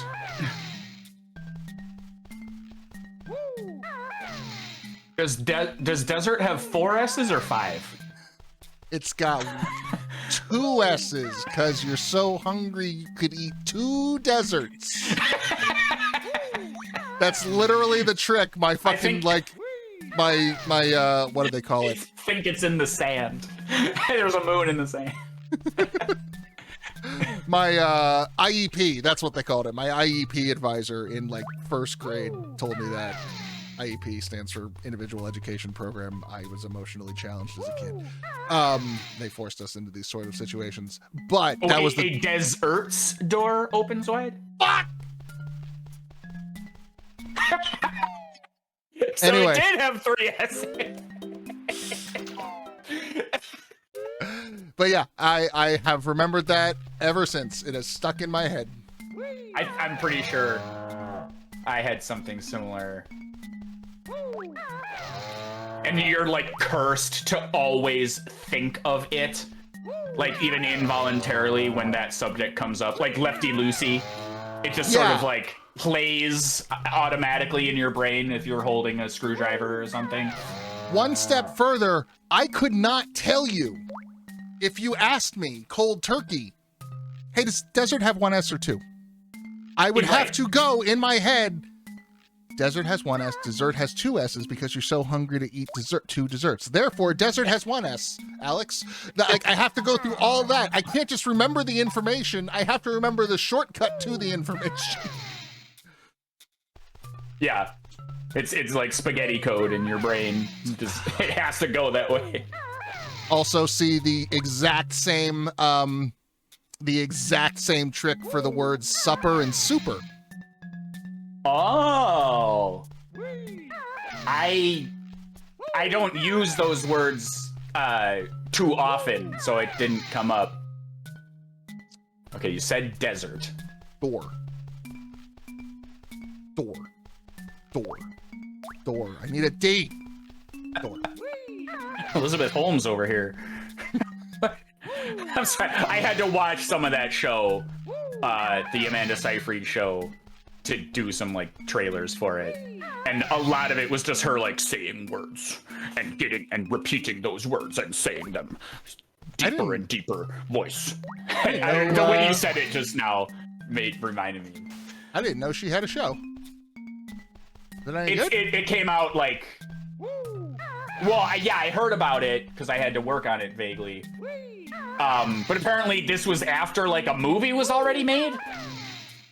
And speaking of the Theranos fraudster, who I didn't know about, and those who may or may not know about listening, though the woman who claimed she could do a blood test with a single drop of blood and got like $70 trillion in startup money to do it, and it turns out she was full of shit. And I guess they made a movie about that. Oh yeah, that's who Elizabeth Holmes is. That's the woman. Oh, okay. And Amanda Seyfried played her. And apparently one of her traits, or whatever you want to say, I don't know. You being the literary guy would know the words better than me. But one of real life Elizabeth Holmes, one of her things was she kind of was suffering from the like, you know, a woman could never be a CEO kind of attitude. So she would dress a certain way and talk a certain way and demand attention from everyone and blah. And there's like this psychological kind of breakdown that Amanda Seyfried goes through when she's portraying it. And yeah, I only saw the first couple of episodes, but it's interesting. I mean, it's the real story. Elizabeth Holmes in real life got finally convicted like last year. Their trial was going on. Oh wow, yeah, I'd never heard of this. And I love Amanda Seyfried. I haven't seen her in anything in years. Yeah, she was in whatever the hell that was called. I don't even remember. And then, no, I'm thinking of Alexis Bledel, who was in Handmaid's Tale. Never mind. Another person I haven't thought of in years. Yeah. Both great. Also, wait. Yeah. Wait has an S in the middle. Waste. No, damn it. Wait. One that really just fucking sends me over the edge. Did you weights inside? No. Secrets wait inside. Okay. Good. Then thank you for confirming. I hope. We'll know in a second. But lose and loose. That's like my what it drives me insane. I have no reason to get so mad at people for You're so hungry for you screwing could, that.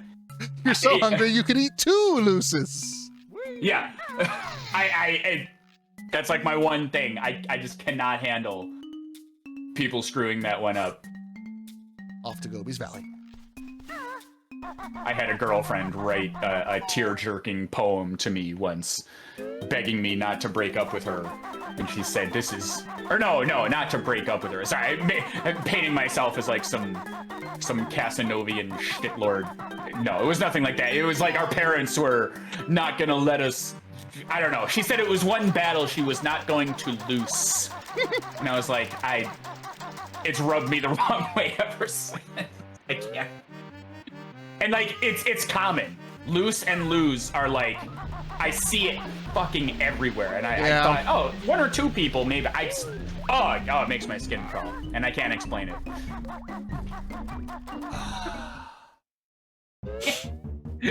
Ban Dr. XC Man. Speaking of pronouncing things incorrect. Okay, all right. So look, all right. The Dr. X Wyman is not the first or last time I did something that stupid. I think I've told this story before. I assume I've told every story before and I just can't remember it. But in college, freshman year, creative writing class, as we discussed, all peer review bullshit. You write a story, someone else reads it, tells you why it sucks. I got partnered on one assignment with this very nice, very fun girl in my class. I would say I had a crush on her, but I was like I was a straight-ish dude in my 20s. I had a crush on literally everyone I ever saw, so like whatever. And I was nervous, and I didn't want to fuck anything up. I didn't want to look like an idiot. And I didn't want to tell her story was bad because I didn't want her to not like me. So like, we got partnered up at the end of class and we went out and it was a nice day and we went and sat on the quad and ready to share their stories. And it was just a beautiful scene. Just like a How I Met Your Mother kind of like fictional, just wonderful meet cute that never happens in the real world. Okay. And we're sitting there, and I'm reading her story, and she goes about mine. She says some very nice things, and I feel very good. I'm like, yes, all of my confidence is in there, and I'm feeling good about myself. And then it's my turn. I'm like, okay, well, Siobhan, I liked this part, and I thought this part could use a little bit over here, and this is a great word choice, Siobhan, and because the name on the top of the paper that I have been given, and I have never heard this woman's name pronounced, is Siobhan, so I call her Siobhan. And after after letting me go for like the whole 10 minutes of this entire, hold on, I spell it out now. Siobhan. This is the name that was on the paper, and this is what I was saying. And she let me go for like 10 goddamn minutes. And the first words out of her mouth after I'm done talking is, it's pronounced Siobhan. Oh, no. And all that confidence just crawled up inside me and died. Oh, so I should change the name under the reservations I have for that? Yeah, I'll walk away and never speak to you again. Okay. Oh, no. It was fucking heartbreaking. And that's the day I learned that Gaelic is a stupid language.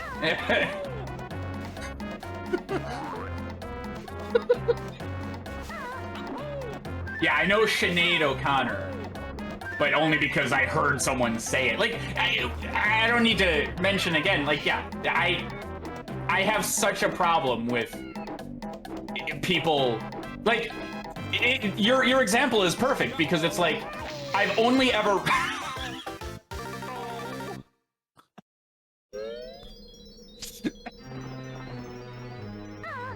Go on, no interruptions.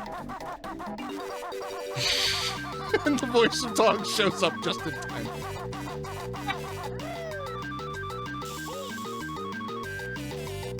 Oh God, I can't back. I was just gonna say it's not. If all you've ever done is read that word, and especially if it's like a literary word or something, it's kind of unfair to just expect people to know how it's pronounced. Like, no, I've only ever read that. Why would I? But yeah. Oh my God. And I've had the opposite. So, less embarrassing for me, maybe equally embarrassing for me, because I have to admit I've been reading the Witcher books lately. There is a character in The Witcher. Did you see the blue egg? The blue egg in the... Hold on, let me see if I can make it happen again. Oh, I had to... Yeah, see? Oh! The fucking egg and the sarcophagus are on different draw distances. And not the appropriate ones. I've been reading... I've been listening to the Witcher audiobooks on my drives to and from places. And... this blue egg. 99 Another one of Jiggies. those special eggs. Blue egg. There's a character The that shopkeeper. in the first book, the author was mispronouncing his name, apparently, and they corrected him in later books. He's a bard, and the whole first book, his name is Dandelion. I'm like, that's a perfectly fucking fantasy-sounding type name. It's Dandelion. Dandelion. His name is Dandelion, and the author is just pronouncing it wrong. No. That's so mean. Or not the author, the reader. I was just like, oh no. The Witcher series has the highest concentration of the word pirouette outside of ballad. Yes, correct. Factual. Ciri pirouetted her way to the breakfast table. So here's something that I didn't realize as a kid. These are the 3 that the game tells you about, but notice how it's not formatted right? Like, this looks weird. Mm-hmm. Yes, I agree. And I think before you had the blue egg, it was that pink egg in the same place that it is now? Or was it where the blue egg is? Like, did they... Is it like a center-aligned text situation? Yeah, I think it was aligned center. But now, you see, there's... it looks like there's space for more, doesn't it? Doesn't it? No, I think that's normal. That looks good. Okay. That's probably fine then.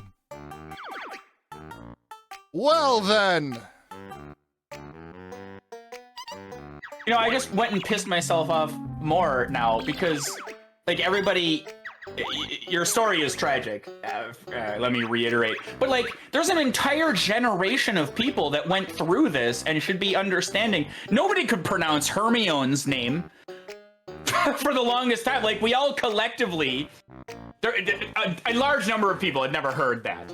I myself could not get through Call of the Wild because I had never heard the name Francois and like couldn't, as a child, I couldn't like make it work in my brain. You know what I mean? I just... Anyway, it makes me loose my mind. Plot hole, Francois isn't a real name, ding. I love that we never skipped this part. Of course. It's tradition. It's like when you get a cosmic brownie, you always push the little bits in before you open it. It's tradition. Well, that's just economical. They might fall away. And then you'll have less brownie fixins to put in your mouth.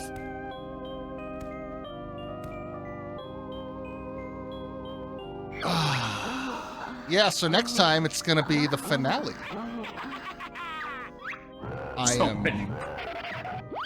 Oh, hey, look who's back from his fucking vacation. That's where he went. He went to pick that flower. Awooga. Imprint of heart beats out of chest. Awooga, awooga, slams table.